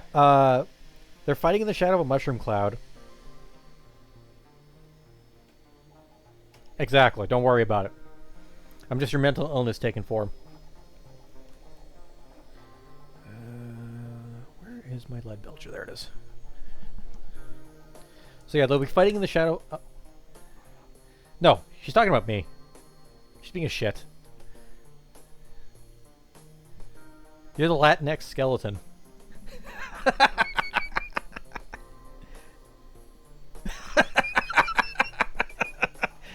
Oh, he's gonna kill me for that one.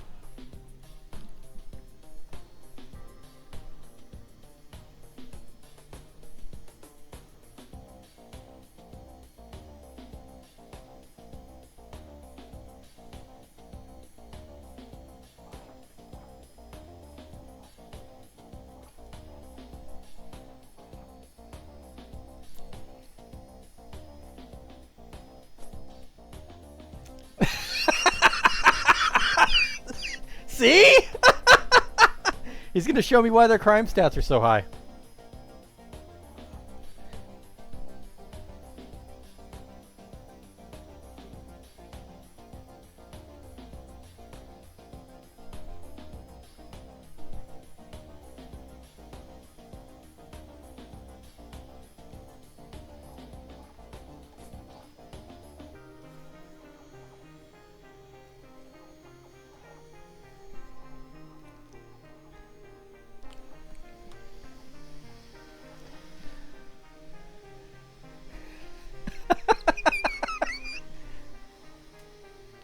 I just say it because it annoys you. That's all I do it. That's why it's funny.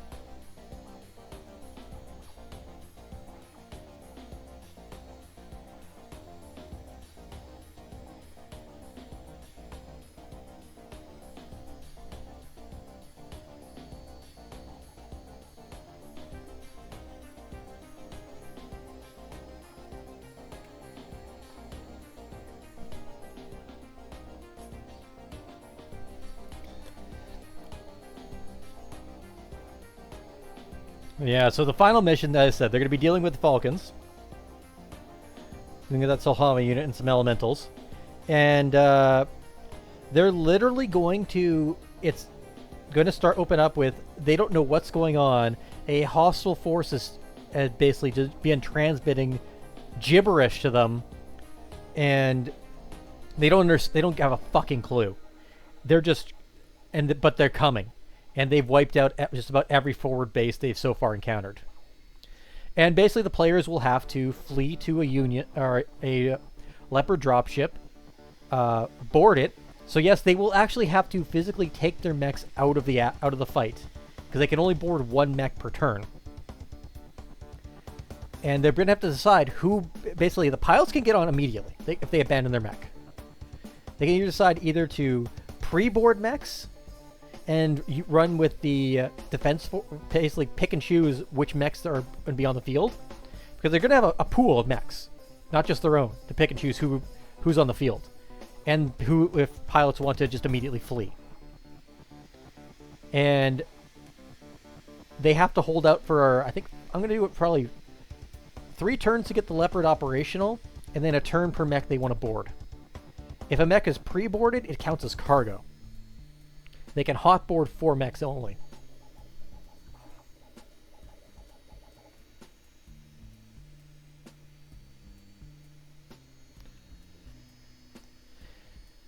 And they will have to basically hold off some Falcons and flee. And they literally will flee into the inner sphere in the middle of the clan invasion.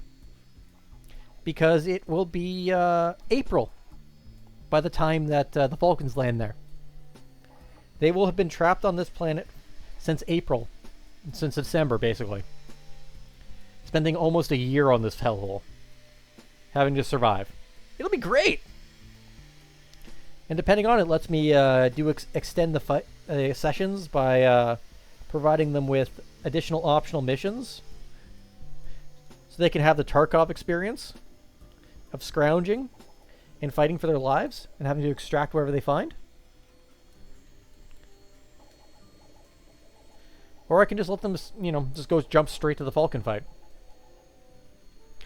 And then they have to pick which, they have to basically pick their next mission campaign, because at this point they're going to likely end up forming their own mercenary company, and they will have they have a Leopard now.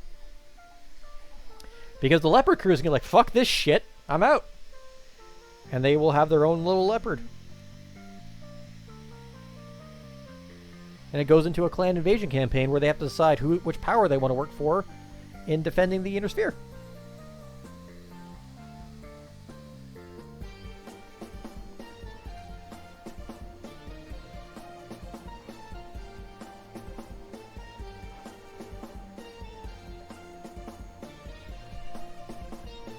Sorry, I keep getting off camera. And that's basically the campaign. So at that point, I will likely start looking at either letting people pop out if they don't want to keep playing anymore, because their characters can basically have it out that way, or they can keep going. Or I might give them a couple options. Though, they might want to go work for the Hog. Or do they want to go work for the Dragon, because the Dragon is getting his fucking ass kicked? Or do they want to keep working for the guys that left them to rot in the periphery? Maybe they want to go work with the good old Deviants. You never know. Or they just want to go and do some silly things for a little bit while the inner sphere burns. It's up to them.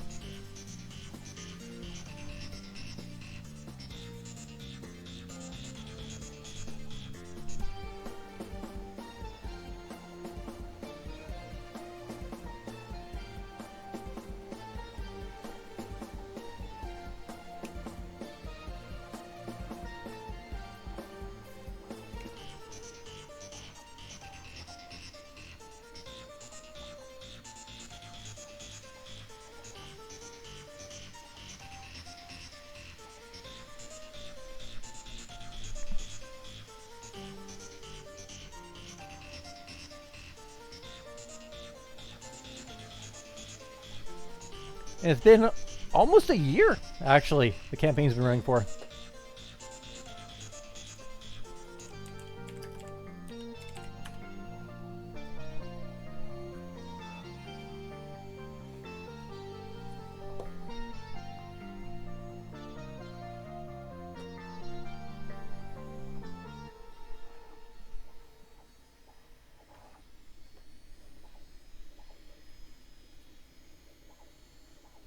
I'm pretty happy with that fact. This is one of the few campaigns I've actually done that ever make it to the end of anything, like any campaign I've ever done. Because most campaigns I do never make it to the end. They always sputter out, or someone's a big fucking loser and has to ruin it.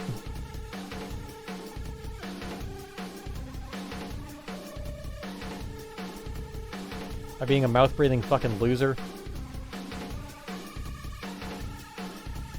I'm gonna make the, I'm gonna be this mouth-breathing loser who's gonna show up in a... I had a bad breakup with my girlfriend, so I'm just gonna ride along for a little bit, just, you know, sit and watch, because I need to hang out with my friend who's DMing. And then I'm gonna mouth-breathe and backseat, and then I'm gonna join the campaign after with this redhead Dhampir monk who, she's a good person, and all. It's like, shut the fuck up!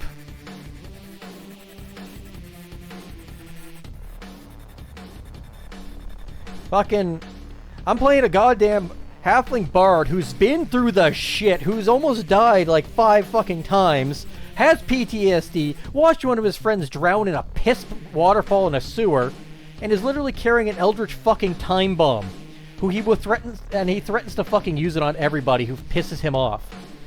He is literally, like, Carl went from a, you know, just a typical happy halfling bard who just was very racist against elves and gnomes to an absolute fucking psychopath because of the amount of PTSD and bullshit he had.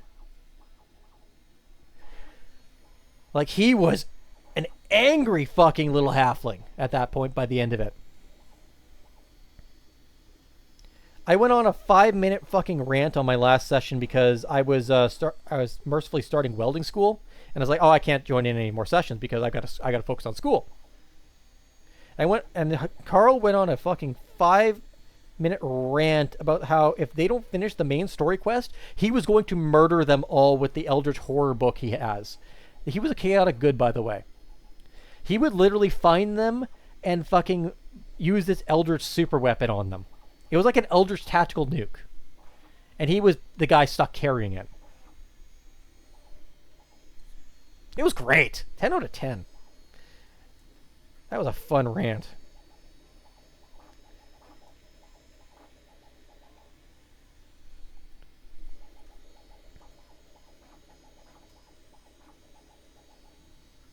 That was a very fun rant. Now I have him as a Baldur's Gate 3 character where he literally has... we grab the mod that gives us Colt Pythons, and he uses Colt Python. And has aviators and a cigar.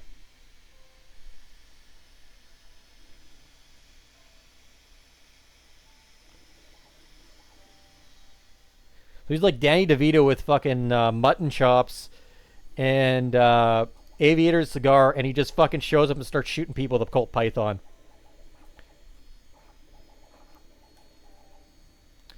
Sadly, we haven't played Baldur's Gate for a while, but that's also because I partially took over the office with Battletech.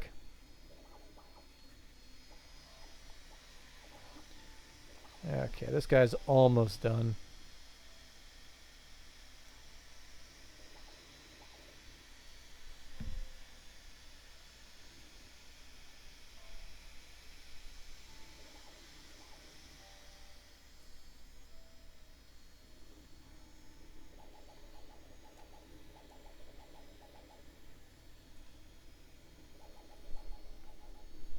Carl was a lot of fun to play. It was a good time. That was a good time. But yeah, no, that fucking dude ruined the campaign. He fucking ruined it. It didn't help the Paladin fucking left as well. And Carl and the Paladin had a very good like leadership dynamic where it was like, One was fucking more cynical and funny. The other was, you know, a standard paladin. But it was like we had a really good leadership dynamic between the two of us, where we kind of steered the party in a good direction. But good times, good times. I mean, yeah, that's enough color. I'm not going to worry too much, because a lot of these Stati guys I'm keeping very simple. Only thing I really need to do...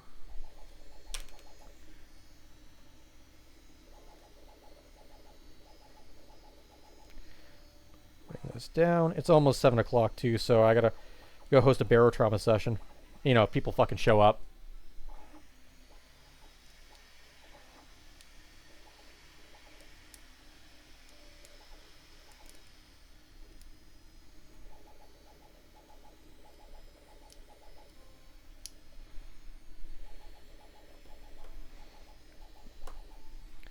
To be fair, it is summer. Summer is kind of hard to pin down what's going on.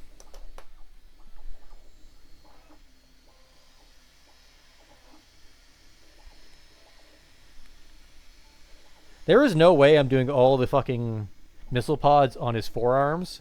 Fuck that shit. Fuck that shit right in the ass. No way.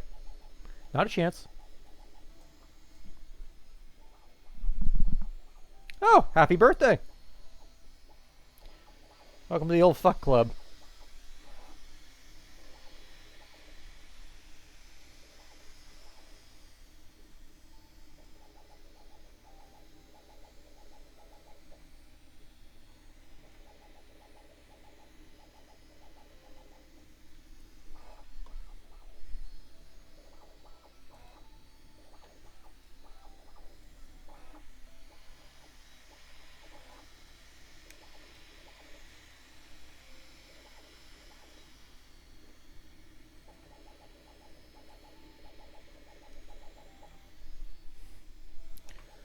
Sorry if you can't really see this, guys. This is just a very difficult thing to do properly, because it's very easy to fuck this up.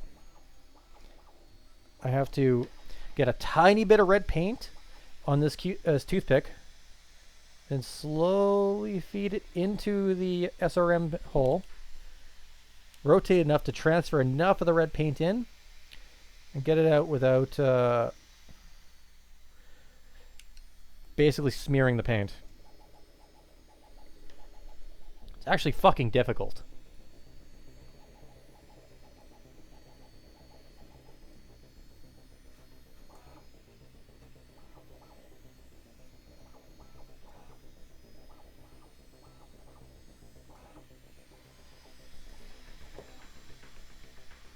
I'm just gonna leave a couple of these blanks.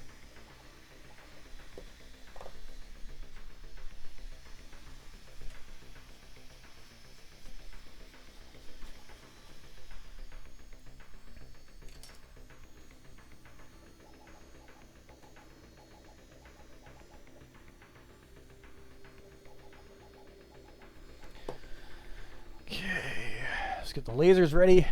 I'll probably be popping off shortly.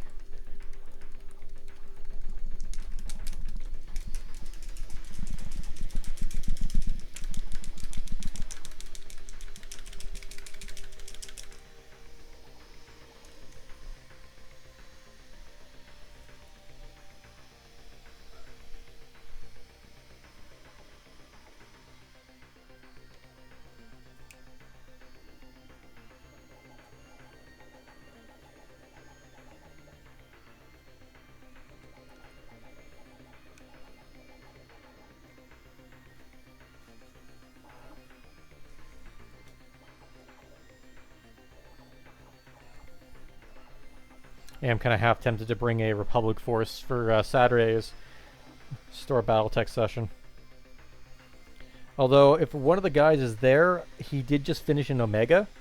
I might be tempted to ask him if he wants to do an Ares versus Omega fight.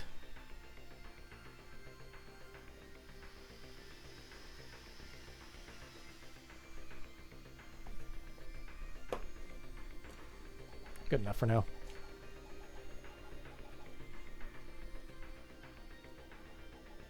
Yeah? Of course I am. I'm sticking exclusively free to play though, because Girls Frontline is still my main choice. Just got the big-titted sex cop.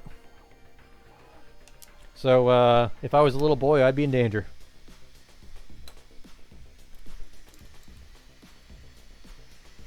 That's not bad. It's a very acceptable, simple model, which is exactly what I was going for. I'm trying to keep my Stadies in a simple setup. Nothing super fancy. I keep the fancy to my mercenaries. I gotta fix those Tin Star.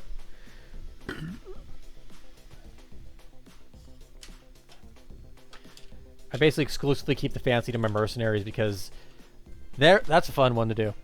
That's fun to get fancy with. Since those guys, I can do a lot more different color schemes because their color scheme is a olive, silver, bronze. Yeah, for sure.